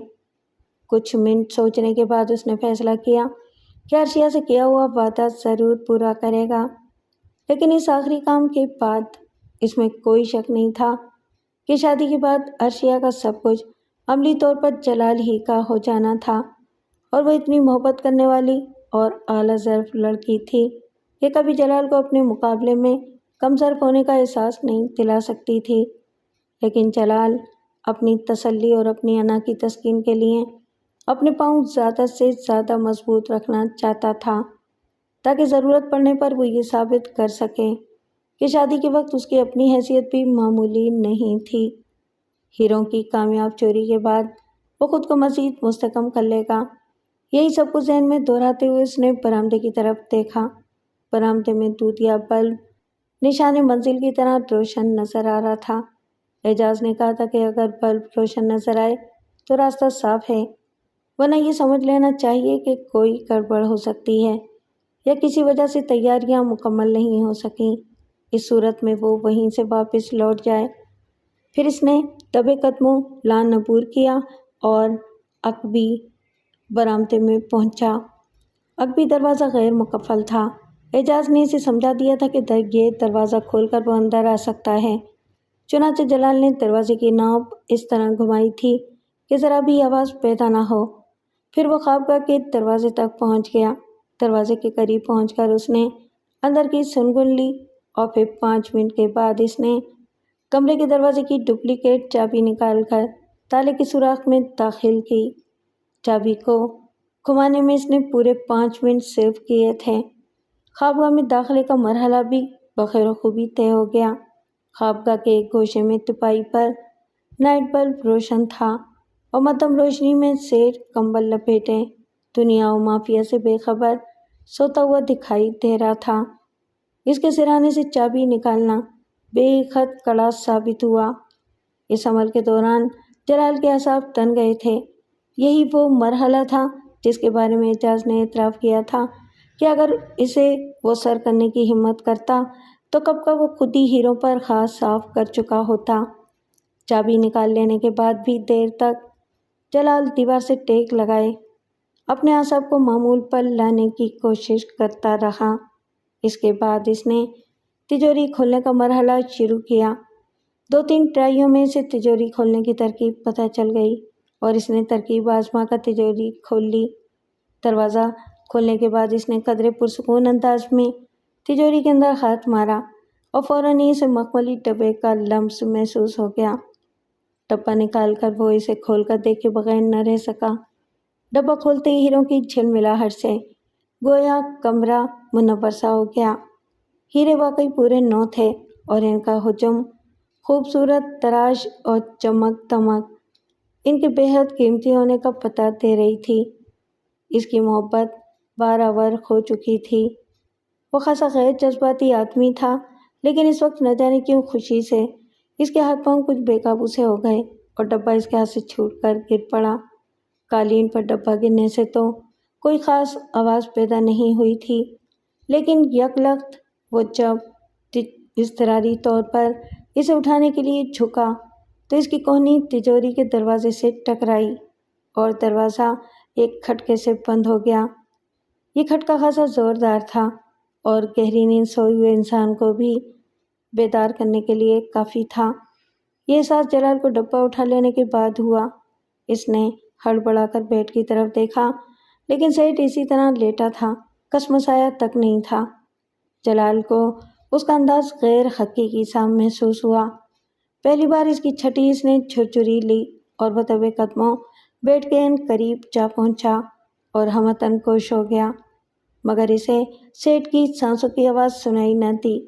تب اس نے احتیاط کو بالائے طاق رکھتے ہوئے سیٹ کے اوپر جھک کر اس کا چہرہ بغور دیکھا، چہرہ جو زندگی سے محروم تھا۔ نہایت وحشت کے عالم میں اس نے سیٹ کے جسم سے کمبل ہٹایا اور فوراً ہی اسے اس خنجر کا دستہ نظر آ گیا جس کا پورا پھل سیٹ کے پہلو میں پیوست تھا۔ ایک لمحے کے لیے تو اسے یہ سب کچھ ڈراؤنا خواب محسوس ہوا۔ اعجاز، وہ بہت شرمیلا اور اناڑی نوجوان، اتنی ہنرمندی سے چال نہیں بن سکتا تھا۔ دفتن اس کی چھٹی اس نے اس کے جسم میں ہی جان سب برپا کر دیا۔ وہ بجلی کسی تیزی سے پلٹا، مگر یہ تیزی اس کے کسی کام نہ آئی۔ کوئی ٹھوس چیز اس کے سر سے ٹکرائی اور فوراً ہی اس کا ذہن یوں اندھیرے میں ڈوب گیا جیسے کسی بلب کا سوئچ آف کر دیا گیا ہو۔ آنکھ کھلی تو سب سے پہلا احساس اسے سر میں تکلیف کا ہوا۔ اس نے سر کو چھونے کے لیے ہاتھ ہلانا چاہا تو احساس ہوا کہ ہاتھ بندھے ہوئے ہیں۔ اس نے نقاہت آمیز انداز میں ادھر ادھر دیکھنے کی کوشش کی۔ کمرے میں گاڑھا اور سفید دھواں سا نظر آ رہا تھا اور اس میں کچھ پرچھائیاں ادھر سے ادھر آ جا رہی تھیں۔ پھر اس نے قریبی کہیں سے ایک آواز سنی۔ اس آواز کو وہ پہچانتا تھا۔ یہ اس کے ساتھی، اس کے شریک جرم اعجاز کی آواز تھی۔ ہاں جی، گیراج میں گاڑی کھڑی کر کے میں خوابگاہ کے نیچے سے گزر کے اپنے کوارٹر کی طرف جا رہا تھا۔ وہ غمزدہ انداز میں کہہ رہا تھا کہ میں نے اوپر کھٹکے کی سی آواز سنی۔ میں نے احتیاطاً پچھلے دروازے پر ہاتھ مار کر دیکھ لیا۔ مجھے اس کا تالا ٹوٹا ہوا ملا۔ میں دوڑا دوڑا اوپر آیا۔ بیڈ روم کا تالا بھی ٹوٹا ہوا تھا اور دروازہ تھوڑا سا کھلا ہوا تھا۔ میں نے دروازہ کھول کر اندر جھانکا تو نظر آیا کہ صاحب کونی کے بل بیڈ سے اٹھ کر اس شخص کو دیکھ رہے تھے جو ہیروں کا ڈبہ بغل میں دبائے باہر جانے کے لیے مڑ ہی رہا تھا۔ صاحب نے غالباً چیخنے کی کوشش کی مگر اس بدبخت نے انہیں مہلت نہ دی اور میرے سامنے ایک خنجر ان کی پسلیوں میں گھونپ دیا۔ صاحب نے اس کے باوجود اس پر جھپٹنے کی کوشش کی مگر وہ بس بیڈ سے لٹک کر رہ گئے۔ میں حواس باختہ ہو گیا تھا مگر پھر مجھے دروازے کے قریب ہی پیتل کی یہ اسٹینڈ والی بھاری سی ایش ٹرے رکھی نظر آ گئی اور میں نے یہ اٹھا کر اس کے سر پر دے ماری۔ پھر میں نے چوکیدار کو آواز دی۔ اس نے آ کر اس چور کے ہاتھ پاؤں باندھ دیے۔ کسی نے لاش کو چھوا تو نہیں؟ ایک تہمانہ سی آواز نے پوچھا۔ نہیں صاحب، ہمارے اندر تو اتنی ہمت ہی نہیں تھی، اعجاز نے جواب دیا۔ ہیروں کو بھی کسی نے نہیں چھیڑا؟ نہیں جناب، یہ اسی طرح بکھر گئے تھے جب میں نے چور کو ایش ٹرے ماری۔ یہ تعداد میں 9 تھے؟ میرے خیال میں 9 ہی ہوں گے صاحب۔ ہمارے صاحب اکثر مذاق میں کہا کرتے تھے کہ ان کے پاس 9 ایسے ہیرے ہیں جن سے وہ کسی بھی اچھے علاقے میں 9 بنگلے خرید سکتے ہیں۔ اعجاز نے اب سسکیاں بھی لینی شروع کر دی تھیں۔ جلال حیران و پریشان تھا۔ اگر اعجاز نے ہیروں پر بھی خاص صاف نہیں کیا تو اس نے مجھے کس لیے اس جال میں پھنسایا ہے؟ میری اس سے کیا دشمنی تھی؟ پھر اسے احساس سے اس پر بے ہوشی طاری ہونے لگی کہ کس طرح عین کنارے پر پہنچ کر اس نے اپنی کشتی ڈبو دی تھی۔ اگر وہ ہیروں کے چکر میں نہ پڑتا، چوری جیسے مکروہ جرم کا ارادہ ترک کر دیتا، تب بھی کیا عرشیہ سے شادی کے بعد اس کی زندگی میں کوئی کمی رہ جاتی؟ اب اسے یہ سوال اہم نہیں لگ رہا تھا کہ وہ بچ جائے گا یا نہ کردہ جرم میں تختہ دار تک پہنچ جائے گا۔ اس کا دل تو اس سوال سے ہول رہا تھا کہ وہ عرشیہ کو کیا صورت دکھائے گا اور آیا وہ اس کی صورت دیکھنے حوالات یا جیل میں آئے گی بھی یا نہیں۔ ہائی کورٹ نے بھی اس کی سزائے موت برقرار رکھی تھی۔ اعجاز نے ان تمام چھوٹی چھوٹی باتوں کا خیال رکھا تھا جن کی بنا پر جلال کو شک کا فائدہ دے کر بری کیے جانے کا کوئی امکان موجود تھا۔ جلال کو اگر صحیح معنوں میں حیرت کا دورہ پڑا تھا تو وہ اعجاز کو گواہوں کے کٹہرے میں کھڑے دیکھ کر پڑا تھا۔ اس نے کس خوبصورتی سے، کس صفائی سے جھوٹ بول کر جلال کو تختہ دار تک پہنچانے کا سامان کیا تھا۔ جلال بہت چیخا چلایا تھا۔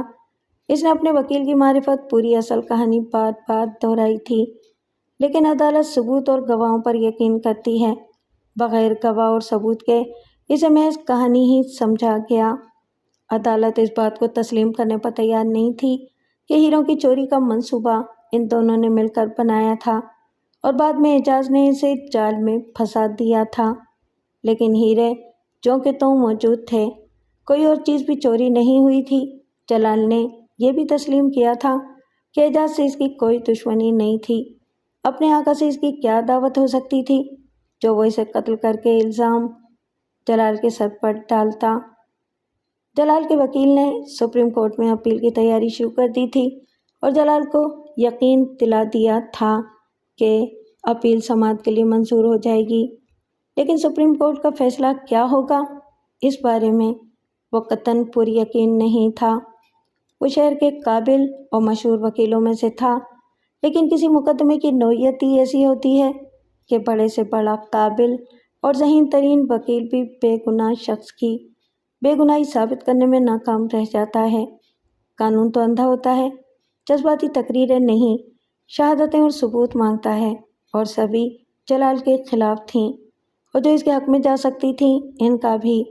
اعجاز نے ایسا پکا بندوبست کر دیا تھا کہ وہ ہرگز جلال کے حق میں نہ جا سکیں۔ شروع میں جلال کو بڑا سہارا رہا کہ اسے بہت بڑے وکیل کی خدمات حاصل تھیں، مگر اب اس کا دل بجھ چکا تھا۔ یہ بھی عرشیہ ہی کی نوازش تھی کہ اسے عامر بیگ جیسا وکیل میسر تھا۔ ایک عرشیہ کا دم غنیمت تھا جو از خود ہی اس پر مہربان تھی۔ جلال کی توقعات کے قطعی برخلاف وہ ہائی کورٹ کے فیصلے تک جیل میں اس سے ملنے آتی رہی اور جو کچھ بھی اس کے بس میں تھا کرتی رہی تھی۔ اس نے کبھی جلال کو شرمندہ بھی نہیں کیا تھا کہ بے شک اس نے قتل نہیں کیا تھا، لیکن وہ چوری کرنے تو کسی کے گھر میں گھسا تھا؟ البتہ آخری ملاقات پر اس نے ڈبڈبائی آنکھوں سے جلال کی طرف دیکھتے ہوئے اتنا ضرور کہا تھا، تم نے سب کچھ بہت غلط وقت پر کیا جلال، بہت غلط وقت پر، جب منزل 2-4 گام ہی رہ گئی تھی۔ ویسے بھی آخر تمہیں ہیرے چرانے کی ضرورت ہی کیا تھی؟ تمہارے پاس کس چیز کی کمی تھی؟ شاندار اپارٹمنٹ، عمدہ گاڑیاں، بینک بیلنس، پھر آخر تم نے یہ کیوں قدم اٹھایا تھا؟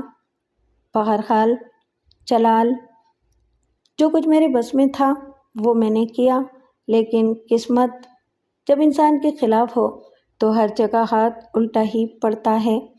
میں نے جس پولیس افسر کو FIR تبدیل کرنے کے لیے بھاری رشوت کی پیشکش کی، وہ حد سے زیادہ ایماندار اور رشوت کا سخت مخالف نکلا، جبکہ وہ مجھ سے اتنا ناراض ہوا کہ اس نے کسی اور وسیلے سے بھی میرا کام کرنے کی راہ روک دی۔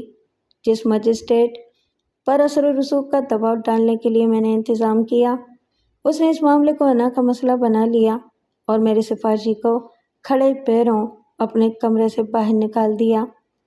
میں نے اپنی دانش میں تمہیں بہترین وکیل فراہم کیا، مگر حالات کے سامنے وہ بھی بے بس ہو گیا۔ میں نے یہ سب کچھ اپنی عزت و ناموس اور خاندانی ساکھ کو داؤ پر لگا کر کیا ہے جلال۔ اخبار والوں کو یہ بات معلوم ہے کہ میں تمہارے لیے بھاگ دوڑ کرتی رہی ہوں اور جیل میں بھی تم سے ملنے آتی ہوں۔ ان کے لیے یہ بہت بڑا اسکینڈل ہے، لیکن وہ کھل کر کچھ لکھنے سے اب تک اس لیے باز رہے ہیں کہ ان کے اخباروں کو ڈیڈی کے گروپ آف کمپنیز سے بے شمار اشتہارات ملتے ہیں، مگر مجھے معلوم ہے یہ پردہ داری زیادہ دیر نہیں چلے گی۔ جلدی کوئی مہربان اخبار کوئی نہ کوئی شوشہ چھوڑ دے گا اور پھر ایک نیا محاذ کھل جائے گا۔ مجھ میں اس صورتحال کا سامنا کرنے کی جرات نہیں۔ میں جتنا آگے جا چکی ہوں اتنا ہی کافی ہے۔ میں اب تمہیں حالات کے رحم و کرم پر چھوڑ کر واپس اپنی دنیا میں جا رہی ہوں۔ اگر تمہاری اپیل سماعت کے لیے منظور ہو گئی تو تمہیں دھول گری جیل میں منتقل کر دیا جائے گا۔ ظاہر ہے وہاں تو میں ویسے بھی تم سے ملنے نہیں آ سکوں گی۔ اگر قسمت تم پر مہربان ہو جائے اور کچھ عرصے تک تمہیں رہائی مل جائے تو ایک بار پھر مجھے دیکھنے ضرور آ جانا۔ شاید میں تمہیں منتظر ملوں اور شاید میں ڈیڈی کو آمادہ کر سکوں کہ وہ تمہیں تمہارے ماتھے پر لگی ہوئی رسوائی کی کالک کے باوجود قبول کر لیں۔ میں اگر تمہارے لیے کچھ کر سکی ہوں تو اس کے لیے مجھے اپنے دل میں اچھے لفظوں میں یاد کرنا، اور اگر میں کچھ نہیں کر سکی تو مجھے معاف کر دینا۔ عرشیہ کی آنکھوں سے نمی رخساروں پر چھلک آئی تھی اور آواز رون گئی تھی۔ اس نے جسم پر ایک بڑی چادر اوڑھ رکھی تھی، اسی چادر کے پلو سے آنسو پوچھتے پوچھتے یکلخت مڑی اور ملاقات کے مخصوص حصے سے باہر چلی گئی۔ اور اس کے ساتھ ہی جیسے جلال کی زندگی سے محبت بھی چلی گئی۔ ایک دم اس کا وجود کھوکھلا ہو گیا۔ اپنی نظر میں تو وہ گر ہی چکا تھا، اب تو اپنا وجود ریت کے گھروندے سے بھی زیادہ بے وقت ہو کر رہ گیا تھا۔ یکایک ہی ساری چیزیں، ساری باتوں سے اس کی دلچسپی ختم ہو گئی۔ اسی شام اس کے وکیل عامر بیگ نے اسے ملاقات کی اور سپریم کورٹ میں اپیل کی تیاریوں کے بارے میں بتایا۔ نہیں وکیل صاحب، اب میں کسی کورٹ میں اپیل نہیں کرنا چاہتا۔ نہیں جلال، ایک آخری امید ہے۔ ہو سکتا ہے کہ اس اپیل کے دوران کوئی ایسا ثبوت، کوئی ایسی چیز ہاتھ آ جائے جو اس کیس کو پلٹ دے۔ دیکھو، میں ایک پیشہ ور وکیل ہوں، بعض اوقات ہمارا مقصد کیس جیتنا ہوتا ہے، لیکن اس طرح کے کیسوں میں حد سے زیادہ ضروری ہے کہ ایک انسان کی جان بچانا۔ اگر تم بے گناہ ہو تو پھانسی یا عمر قید سے تمہاری جان ضرور بچنی چاہیے، اس لیے میں یہ اپیل ضرور کروں گا۔ ٹھیک ہے وکیل صاحب، جیسے آپ کی مرضی۔ اب صورتحال یہ تھی کہ جلال کی کایا ہی پلٹ گئی تھی۔ اس نے داڑھی بڑھا لی تھی اور اس کا بیشتر وقت جائے نماز پر گزرتا تھا۔ گفت و شنید اس نے تقریباً ترک کر دی تھی۔ جائے نماز پر وہ اکثر مراقبے کے عالم میں بیٹھا رہتا۔ اس کی حرکات و سکنات میں بلا کا سکون، ٹھہراؤ اور طمانینت سی آ گئی تھی۔ کبھی کبھی وہ جیل کے محافظوں سے باتیں کرتے وقت اتنا ضرور کہتا، قتل تو میں نے نہیں کیا، لیکن شاید میں نے زندگی میں کوئی اور ایسا سنگین گناہ کیا ہو جس کی سزا قدرت مجھے دینا چاہتی ہو۔ شاید میں نے کسی مظلوم کا دل دکھایا ہو شاید میں نے کسی کی دنیا اندھیر کی ہو۔ اس نے کئی بار عامر بیگ سے کہا تھا کہ وہ کسی نہ کسی طرح اعجاز کو اس سے ملاقات کے لیے بھیجیں، اس سے کہے کہ جلال اپنی زندگی کے آخری ایام میں اس سے چند منٹ گفتگو کرنا چاہتا ہے۔ عامر نے اسے بتایا کہ اعجاز اس سے ملنے پر آمادہ نہیں ہے۔ پھر ایک روز محافظ نے اسے اطلاع دی، صوفی صاحب، آپ کی ملاقات آئی ہے۔ جب جلال ملاقاتیوں کے مخصوص کمرے میں پہنچا تو اس نے وہاں اعجاز کو کھڑے ہوئے پایا۔ وہ کچھ مزمحل سا نظر آ رہا تھا، مگر اب جلال کو اتنا سادہ لو اور مسکین دکھائی نہیں دے رہا تھا جتنا ماضی میں نظر آتا تھا۔ کیا بات ہے؟ تم کیوں مجھ سے ملنا چاہتے تھے؟ اس نے اکھڑے اکھڑے لہجے میں پوچھا۔ اگر تمہارا خیال ہے کہ کسی طریقے سے تمہاری پھانسی ٹل جائے گی تو یہ خیال دل سے نکال دو۔ تمہیں شاید یقین نہ آئے، لیکن حقیقت یہ ہے کہ مجھے اب اس بات سے کوئی دلچسپی نہیں رہی کہ مجھے پھانسی لگتی ہے یا سزائے موت عمر قید میں تبدیل ہوتی ہے یا رہائی ملتی ہے۔ میں زندگی بھر مارکے پر مارکا مارتا رہا، لیکن نہ مطمئن اور نہ آسودہ رہا۔ اب میں تختہ دار کی طرف سفر کر رہا ہوں، لیکن جانے کیوں مجھے قرار سا آ گیا ہے۔ میں نے یہ خیال ہی دل سے نکال دیا ہے۔ دنیا سے کبھی میرا کوئی ناتا تھا۔ مجھے اگر کوئی خلش کبھی بے چین کرتی ہے تو وہ صرف ایک سوال کی خلش ہے۔ تمہارا مقصد تو پورا ہو ہی چکا ہے، خدا را، اب میری یہ خلش دور کر دو۔ میں اپنے دل میں سوال کی خلش لے کر مرنا نہیں چاہتا۔ آخر تم نے کیوں مجھے قربانی کا بکرا بنایا؟ مجھ سے تمہاری کیا دشمنی تھی؟ اعجاز نے محتاط انداز میں ادھر ادھر دیکھا۔ جلال کو آج پہلی مرتبہ احساس ہوا کہ اس کی آنکھیں لومڑی کی سی تھیں۔ پھر جب اسے اطمینان ہو گیا کہ کوئی ان کی طرف متوجہ نہیں ہے تو اس نے جلال کے مزید قریب آ کر کہا، تم سے تو میری کوئی دشمنی نہیں تھی، البتہ سیٹھ اکرام سے ضرور تھی۔ بات بڑی مختصر سی ہے اور اب میں تمہیں بتائے دیتا ہوں کہ اس دشمنی کی وجہ کیا تھی۔ تو وجہ یہ ہے میرے دوست کہ میری بیوی بہت خوبصورت ہے۔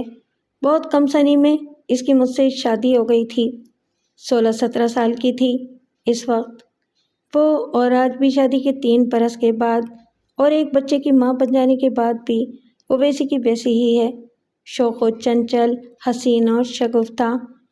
وہ تھوڑی بہت پڑھی لکھی بھی ہے۔ میری جب اس سے شادی ہوئی تو میں بے انتہا خوش تھا۔ میں نے کبھی سوچا بھی نہیں تھا کہ مجھے اتنی پیاری بیوی مل جائے گی، لیکن پھر اس کی خوبصورتی میرے لیے عذاب بن گئی۔ غریب کی جھونپڑی میں لال کون رہنے دیتا ہے؟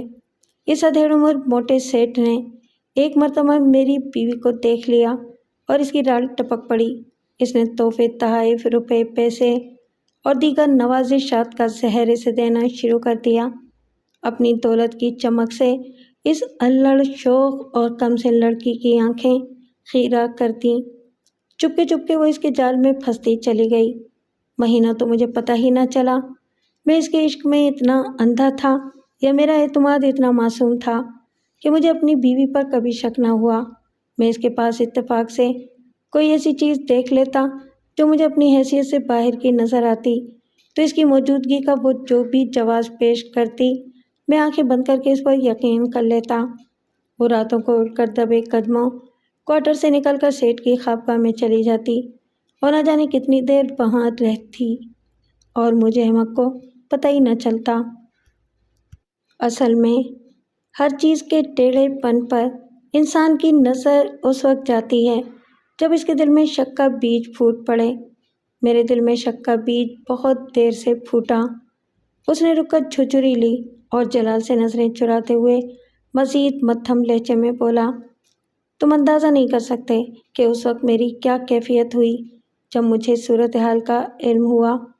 میرے پاس اپنے کرب کو بیان کرنے کے لیے الفاظ ہی نہیں ہیں۔ میں نے اپنی بیوی کا شکنجہ کس کر اسے تو گھر کی 4 دیواری میں تقریباً مقید کر دیا، لیکن سیٹھ کو یا اسے اس بات کا علم نہ ہونے دیا کہ مجھے ساری بات کا علم ہو گیا ہے، بلکہ میں نے صرف یہ تاثر دیا جیسے مجھے اندیشہ ہے کہ کہیں میری کم عمر اور نادان بیوی بھٹک نہ جائے۔ لیکن میرے اندر ہی اندر سیٹھ سے نفرت کا جو الاؤ روشن ہو چکا تھا اسے وقت بھی نہ بجھا سکا۔ اسے دیکھ کر میری حالت عجیب ہو جاتی تھی۔ دل چاہتا تھا کہ خنجر لے کر اس پر پل پڑوں اور اس کے جسم کا ریشہ ریشہ الگ کر دوں۔ گاڑی میں اسے لے کر جاتا تھا تو دل چاہتا تھا کہ گاڑی فل اسپیڈ پر کسی درخت یا عمارت سے ٹکرا دوں، خود بھی مر جاؤں اور اسے بھی مار دوں۔ لیکن میں بے حد بزدل تھا۔ مجھے جان بہت پیاری تھی۔ میں سیٹھ کو بھی مارنا چاہتا تھا اور خود بھی محفوظ رہنا چاہتا تھا۔ مجھے اپنی بیوی بھی بہت پیاری تھی۔ میں نے اسے اس کی بے وفائی کی کوئی سزا نہیں دی تھی، سوائے اس کے کہ اس کی نقل و حرکت پر کڑی پابندی عائد کرنے کے۔ پھر مجھے تم مل گئے، ہیروں کی چوری کے منصوبے کے ساتھ چون چون۔ تمہارا منصوبہ میرے سامنے پھیلتا چلا گیا۔ میرے ذہن میں اپنا ہی ایک منصوبہ جڑ پکڑنے لگا اور میں نے جوا کھیلنے کا فیصلہ کر ہی لیا۔ لیکن مجھے خود بھی امید نہ تھی کہ میں اس قدر کامیاب رہوں گا۔ بس یہ تھی ساری بات۔ دراصل تمہیں سزا دلوانے میں جو اتنا ثابت قدم رہا ہوں، اس میں سیٹھ کے رشتہ داروں کا بھی بڑا حصہ ہے۔ وہ چونکہ آنکھیں بند کر کے یقین کر چکے ہیں کہ قاتل تم ہی ہو، اس لیے وہ میری پیٹھ پر تھپکی دیتے رہے کہ میں تھانے کچہری سے بالکل نہ گھبراؤں اور جو کچھ بیان کرنا چاہتا ہوں منوان بیان کرتا رہوں۔ ویسے بھی انہیں بڑی جلدی ہے کہ سیٹھ کا معاملہ نمٹے اور وہ اس کی املاک اور جائیداد کا بٹوارا کریں۔ کہو، اب تمہارے دل کی خلش دور ہو گئی یا ابھی بھی کچھ اور باقی ہے؟ جلال نے ایک سکون کی سانس لی اور بولا، ہاں، اب میں سکون سے مر سکوں گا۔ یہ کہہ کر وہ واپس اپنی کوٹھی کی جانب چل پڑا۔ سپریم کورٹ میں اپیل کی سماعت شروع ہو گئی تھی۔ وہی بار بار دہرائی گئی باتوں کی تکرار، وہی ججوں کے بے تاثر چہرے، وہی کمرہ عدالت کے دلائل، وہی پرانی فائلوں کی الٹ پلٹ۔ جلال اتنی بے دلی سے یہ سب کچھ دیکھتا تھا کہ ایک بار تو عامر کو اس پر شبہ ہوا کہ شاید وہ کارروائی کے دوران اگنے لگا تھا۔ اس کی لا تعلقی کا یہ عالم تھا کہ یہ تمام کارروائیوں اسے کسی ڈرامے کا حصہ محسوس ہوتی تھی جسے وہ نیم خوابی کے عالم میں دیکھ رہا تھا۔ اس نے اعجاز سے ہونے والی ملاقات اور ان باتوں کے بارے میں عامر کو کچھ نہیں بتایا تھا، کیونکہ محض زبانی کلامی دعووں سے کیا فائدہ پہنچ سکتا تھا جس کی صفائی میں کوئی شہادت موجود نہیں تھی۔ جیل میں اس کی شب و روز حسب معمول صوفیانہ انداز میں گزر رہے تھے، لیکن استغاثہ کے گواہوں کے بیانات کی نوبت آنے سے ایک دن پہلے عامر بیگ غیر متوقع طور پر جیل میں اس کے پاس پہنچ گیا۔ عامر بیگ کا چہرہ جوش کے مارے سرخ ہو رہا تھا۔ وہ اپنا بریف کیس کبھی نیچے رکھتا اور پھر اٹھا لیتا۔ اس نے پرجوش انداز میں جلال سے کہا، میں تمہارے لیے بہت بڑی خوشخبری لے کر آیا ہوں جلال۔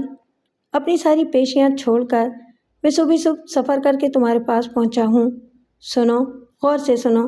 اعجاز نے اپنے آپ کو پولیس کے حوالے کر دیا اور سیٹھ کے قتل کا اعتراف کر لیا ہے۔ میرا خیال ہے اپیل آج ہی کالعدم ہو جائے گی اور کل پرسوں تک تم پولیس کی ہمراہی میں میرے ساتھ اپنے شہر چلو گے اور ایک آدھ ہفتے میں تمہاری بریت عمل میں آ جائے گی، تم آزاد ہو جاؤ گے۔ اس نے پرجوش انداز میں جلال کی طرف دیکھتے ہوئے کہا اور جلال اسی طرح نیمبا آنکھوں سے اسے دیکھتا رہا۔ عامر اس طرح خوش ہو رہا تھا جیسے اعجاز کا اقرار جرم اس کی وجہ سے ممکن ہوا ہو۔ جلال محض مسکرا دیا، وہی مخصوص مسکراہٹ جو کچھ عرصے سے اس کی شخصیت کا جزو بن چکی تھی۔ عامر بیگ کی تمام تر کوششوں کے باوجود جلال کو رہا ہونے میں کئی ماہ لگ گئے۔ ہاں، ایک کام ضرور ہوا تھا۔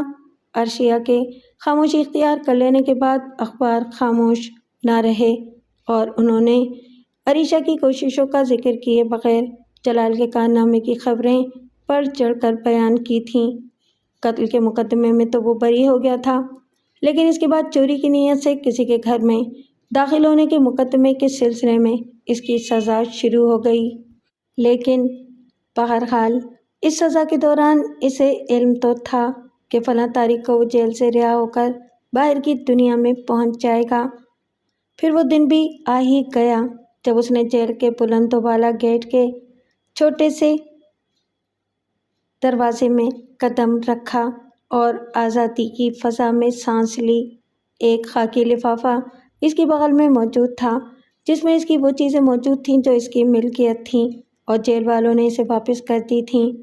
چند لمحوں تک وہ گیٹ کے قریب کھڑا گہری گہری سانسیں لیتا رہا۔ وہ نکھری نکھری دھوپ، کھلی فضا اور پر ہنگامہ دنیا میں کھڑا تھا۔ یہ دیکھ کر ایک بار پھر محرومی اور تنہائی کا احساس اسے ڈسنے لگا کہ کوئی اسے لینے نہیں آیا تھا۔ زندگی میں ایسا تنہا بھی کوئی نہ ہو کہ جنازہ اٹھے تو اشک بہانے والا کوئی نہ ہو، اور حیات نو ملے تو محبت سے ہاتھ تھامنے والا کوئی نہ ہو، اس نے سوچا، اور دھیرے دھیرے کسی سواری کی تلاش میں ایک طرف قدم بڑھا دیے۔ ٹیکسی کا پہیہ گردش میں آیا تو اس کی رگوں میں خون کی گردش بھی جیسے تیز ہو گئی۔ مایوسی کا غبار ذہن سے چھٹنے لگا۔ بہرحال اپنے فلیٹ والی بلڈنگ کے سامنے ٹیکسی رکوائی اور پھر وہ مارکیٹ چلا گیا۔ مارکیٹ پہنچ کر اس نے شیو بنوائی۔ شیو بنوانے سے چہرہ نکھر گیا تھا، لیکن اس کے رخساروں کی ہڈیاں کچھ ابھر آئی تھیں۔ وہ اوپر اپارٹمنٹ پہنچا۔ اس کی معمر پڑوسی عورت اپنے دروازے میں کسی کام سے کھڑی تھی۔ اسے دیکھتے ہی وہ پلٹ کر اپنے فلیٹ میں گئی۔ واپس آ کر اس نے ایک چابی جلال کو دیتے ہوئے کہا، یہ آپ کا نوکر دے گیا تھا، گھر میں پیسے ختم ہو گئے تھے تو وہ کہیں چلا گیا۔ جلال نے شکریہ کے ساتھ چابی لے لی۔ دراصل اس نے اپنے کسی ریکارڈ میں اپنے اس فلیٹ کا پتہ نہیں لکھوایا تھا۔ شناختی کارڈ پر بھی ایک پرانا پتہ درج تھا، اس لیے پولیس اس جگہ تک نہیں پہنچی تھی۔ شاید یہی وجہ تھی کہ بڑھیا کو یہ علم نہیں ہو سکا تھا کہ جلال جیل میں تھا، یا پھر ایک اچھے پڑوسی کی طرح وفاداری نبھاتے ہوئے وہ جلال کو شرمندہ نہ کرنے کی غرض سے انجان بنی ہوئی ہے۔ جلال سوچ رہا تھا، مگر وہ کسی فیصلے پر پہنچ نہ سکا۔ اپارٹمنٹ کے بیرونی دروازے کے نیچے مختلف بلوں اور نوٹسوں کا پلندہ دیکھ کر اسے اندازہ ہوا کہ گھر کی بجلی اور فون کٹ چکا ہے، لیکن پانی آ رہا تھا، لہٰذا خوب جی بھر کر نہایا۔ نہا دھو کر اس نے چھوٹے سے فلیٹ کا جائزہ لیا اور اسے ایک خوشگوار حیرت ہوئی کہ نوکر نے کوئی چیز غائب نہیں کی تھی۔ کھانے پینے اور دوسرے معمولات سے فراغت کے بعد اس نے سب سے پہلے بجلی کی بحالی کا بندوبست کیا۔ فون لائن کی بحالی میں دیر تھی۔ گاڑی کو بھی چیک کیا، اس کی بیٹری بھی کھڑے کھڑے ڈاؤن ہو گئی تھی، چنانچہ اسے بھی چارجنگ کروا کر اسٹارٹ کیا اور گاڑی کو چلتی ہوئی حالت میں لے آیا۔ شام کو وہ تیار ہو کر باہر نکلا۔ کسی خیال کے تحت ایک پبلک بوتھ کے سامنے کار روک کر اس نے بوتھ سے عرشیہ کے گھر کا نمبر ڈائل کیا۔ دوسری طرف سے ایک بھاری مردانہ آواز سنائی دی۔ مس عریشہ ہیں؟ جلال نے پوچھا۔ آپ کون بول رہے ہیں؟ بھاری بھرکم آواز نے پوچھا۔ میں جی، وہ جی میں عریشہ کا دوست۔ Shut up, naan sense. دوسری طرف سے اتنا کہہ کر فون بند کر دیا گیا تھا۔ جلال ریسیور دیکھتا رہ گیا، پھر باہر نکل آیا۔ اس کے بعد دیر تک جلال بلا مقصد ادھر ادھر گاڑی گھماتا رہا۔ وہ فیصلہ نہیں کر پا رہا تھا کہ اسے عریشہ کے گھر جانا چاہیے یا نہیں۔ اس نے سوچا کہ محض اس کے گھر کے سامنے چکر لگا لینے میں تو کوئی حرج نہیں۔ عریشہ کی کوٹھی پر آرائشی لائٹس دیکھ کر اس کا ماتھا ٹھنکا، لیکن جب وہ کھلے گیٹ کے سامنے سے گزرا تو اسے کوٹھی بالکل سنسان نظر آئی۔ لان کی روش پر صرف ایک شخص ٹہلتا نظر آ رہا تھا، جو شاید چوکیدار معلوم ہوتا تھا۔ جلال گاڑی سے اتر کر اس کے پاس پہنچا۔ سب لوگ کہاں ہیں؟ اس نے پوچھا۔ سب گھر والے میرج ہال گئے ہوئے ہیں، چوکیدار نے جواب دیا۔ کیوں؟ جلال نے سرسراتی ہوئی آواز میں پوچھا۔ چوکیدار نے اس کی طرف اس طرح دیکھا جیسے کہنا چاہتا ہو کہ کیا اب بھی کسی سوال کی گنجائش باقی ہے؟ پھر بھی اس نے توان و کرہن جواب دیا۔ عریشہ بی بی کی شادی ہے نا صاحب آج؟ جلال جب وہاں سے روانہ ہوا تو اسٹیئرنگ پر اس کے ہاتھ کانپ رہے تھے اور وہ بار بار کوٹ کی آستین سے آنکھوں میں آئے ہوئے آنسو صاف کرنے لگتا تھا۔ اس کے بعد اس کی گاڑی نہ جانے کتنی دیر تک سڑکوں پر سست رفتاری سے بھٹکتی رہی۔ اس کے ذہن پر عریشہ کا خیال تھا، لیکن بہت دیر ہو چکی تھی۔ پھر دفعتاً اسے احساس ہوا کہ وہ جس گلی سے گزر رہا ہے وہ اس کے لیے جانی پہچانی سی ہے۔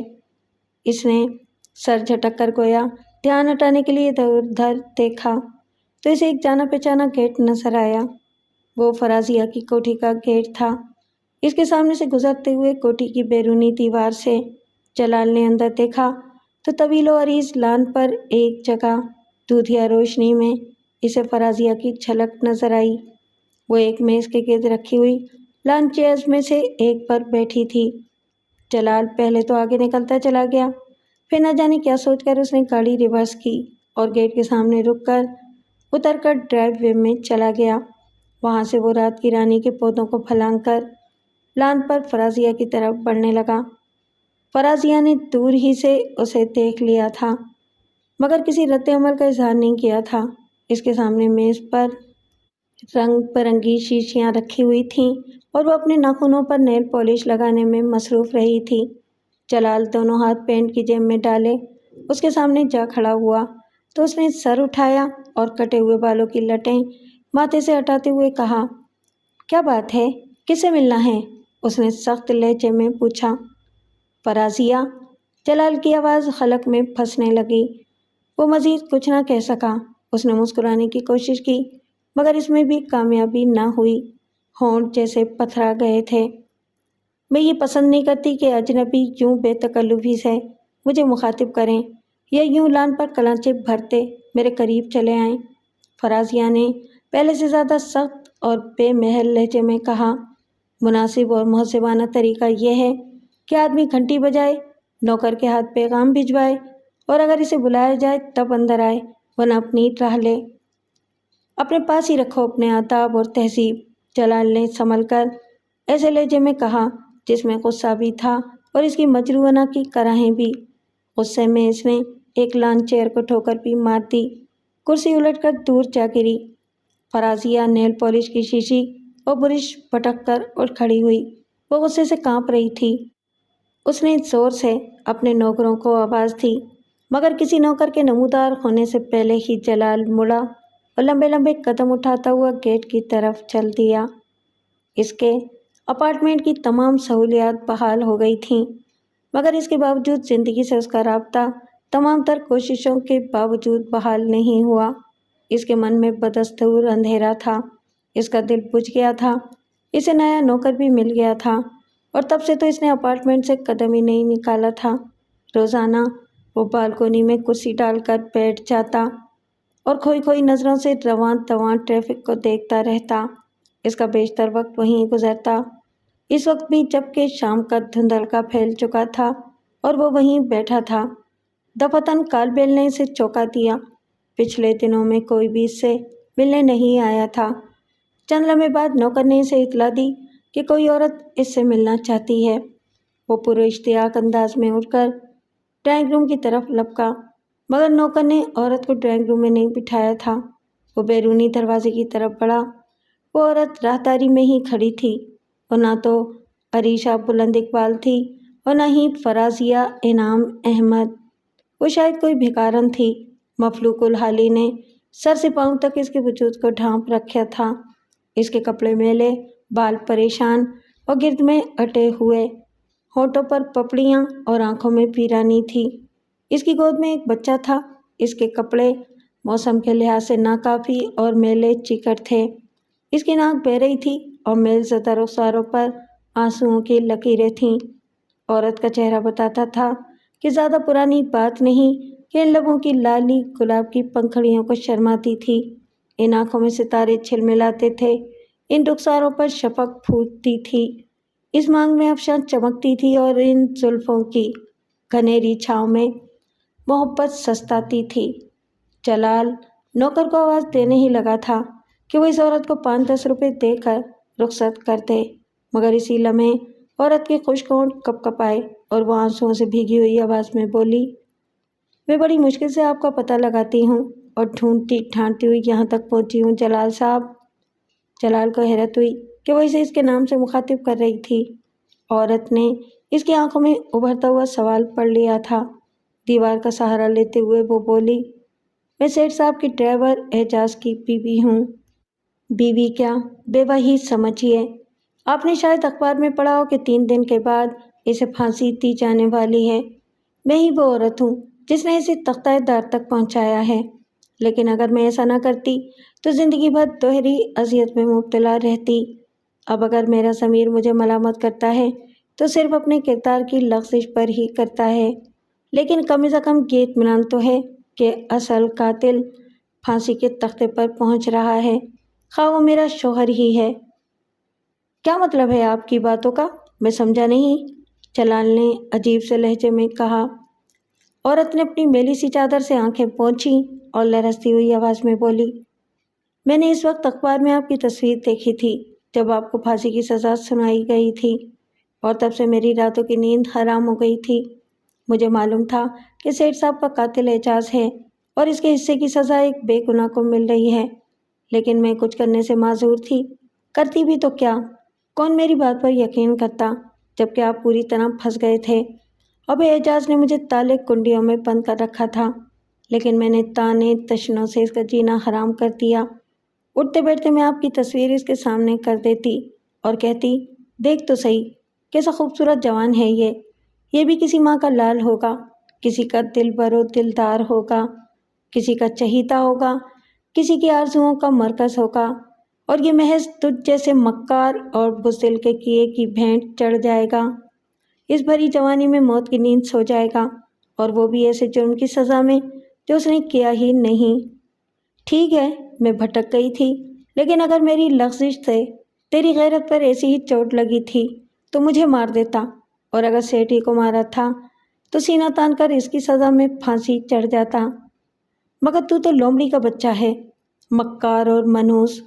مجھے تیری صورت سے نفرت ہے۔ ایک لمحے کے لیے وہ خاموش ہو گئی، پھر اس نے رودے ہوئے لہجے میں کہا، جلال صاحب۔ وہ یہ سب کچھ سنتا تھا، دانت پیستا تھا اور غصے کے عالم میں میری طرف دیکھتا تھا۔ میرا خیال تھا کہ کسی روز وہ مجھے بھی قتل کر دے گا، مگر اس نے ایسا نہیں کیا، اور ایک روز خود کو پولیس کے سامنے پیش کر کے اقبال جرم کر لیا۔ اس سارے فساد کی جڑ میں ہوں جلال صاحب، میں۔ آنسو اس کے رخساروں پر ڈھلک آئے تھے۔ وہ بری طرح یاسیت کا شکار تھی۔ اس کے لہجے میں بے پناہ کرب تھا جسے جلال محسوس کیے بغیر نہ رہ سکا۔ اس نے پھر کہا، نہ میں بھٹکتی نہ اتنا فساد کھڑا ہوتا، لیکن میں بھی کیا کروں جلال صاحب؟ میرے کھیلنے کودنے کی عمر تھی جب ماں باپ مر گئے اور میں دور پار کے رشتہ داروں کے در پر ٹھوکریں کھانے کے لیے رہ گئی۔ انہوں نے جتنی جلدی ہو سکا مجھے بوجھ کی طرح سر سے اتار پھینکا، بلکہ کچھ رقم بھی کھری کر لی۔ میں کم سن تھی، تھوڑی سی پڑھی لکھی تھی۔ شادی کے بارے میں میرے کچھ خواب تھے جلال صاحب، بڑے معصوم سے خواب۔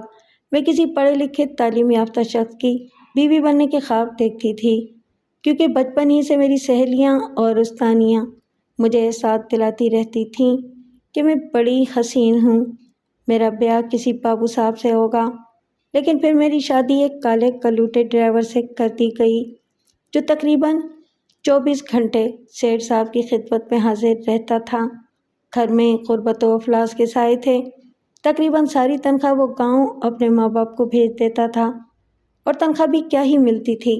میں سیٹھ کے ذرا سے تحفوں سے پسیج گئی، نادان تھی، بہک گئی، اور ظاہر ہے مجھے سیٹھ صاحب سے کوئی الفت نہیں تھی۔ بس وہ میری ہر طرح کی ضرورتیں پوری کرنے لگے اور میں ان کی ہوس پوری کرتی رہی، مگر میں نے سزا بھی تو بہت بھگت لی ہے۔ اب آپ مجھے بتائیے جلال صاحب، میں کہاں جاؤں؟ میرے رہنے کا کوئی ٹھکانہ نہیں رہا۔ اپنا پرایا کوئی بھی مجھے اپناتا نہیں، کیونکہ میں ایک قاتل کی بیوی ہوں۔ بغیر ضمانت کے کوئی نوکری نہیں دیتا۔ بچہ بھوک سے بلکتا ہے، کہاں سے اپنا رزق اور اس کا دودھ پورا کروں؟ میرا آپ سے پوچھنے کا حق تو نہیں بنتا، لیکن آپ ہی مجھے بتائیے کہ میں کس سے یہ سوال کروں کہ میں کیا کروں؟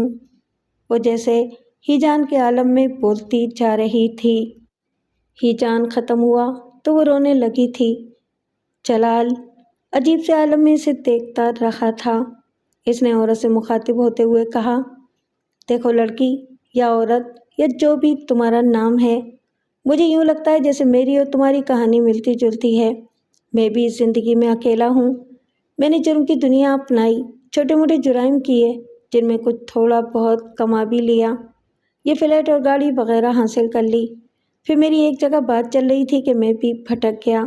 پھر مجھے اعجاز ملا اور میں نے اس کے ساتھ مل کر سیٹھ صاحب کے ہیرو کی چوری کا پروگرام بنایا۔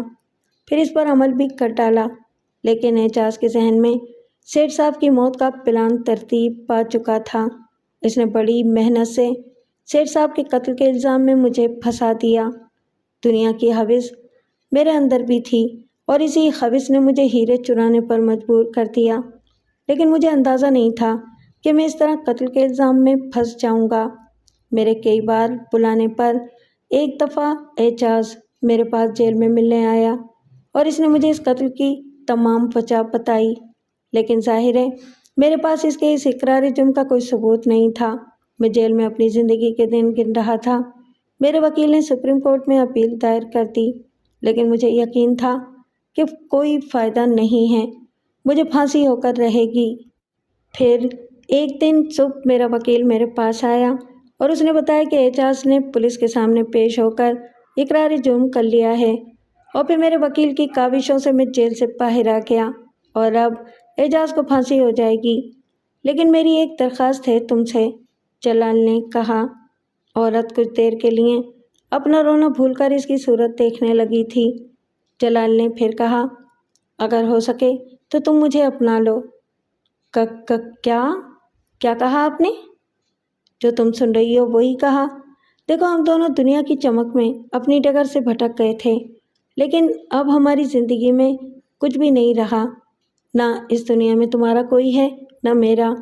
میں تمہیں یہ پیشکش کرتا ہوں کہ ہم دونوں مل کر ایک نئی زندگی شروع کریں، جس میں خوشیاں ہی خوشیاں ہوں، اپنے لیے، اس بچے کے لیے۔ لاؤ اسے مجھے دو۔ جلال نے بچہ اس کی گود سے لے لیا اور اسے پیار کرنے لگا۔ پھر اس نے عورت کی طرف دیکھ کر کہا، چلو اب اندر، یہاں کھڑی کھڑی میرا منہ کیا دیکھ رہی ہو؟ اندر چلو۔ آج دو بھٹکے ہوئے راہی پہلی مرتبہ ایک ساتھ اپنے گھر میں داخل ہونے لگے ہیں۔ آؤ اندر آ جاؤ۔ عورت تھوڑی دیر تک حیران سے انداز میں اسے دیکھنے لگی، پھر اس نے اپنا چھوٹا سا بیگ اٹھایا اور جلال کے ساتھ فلیٹ کے دروازے سے اندر داخل ہو گئی۔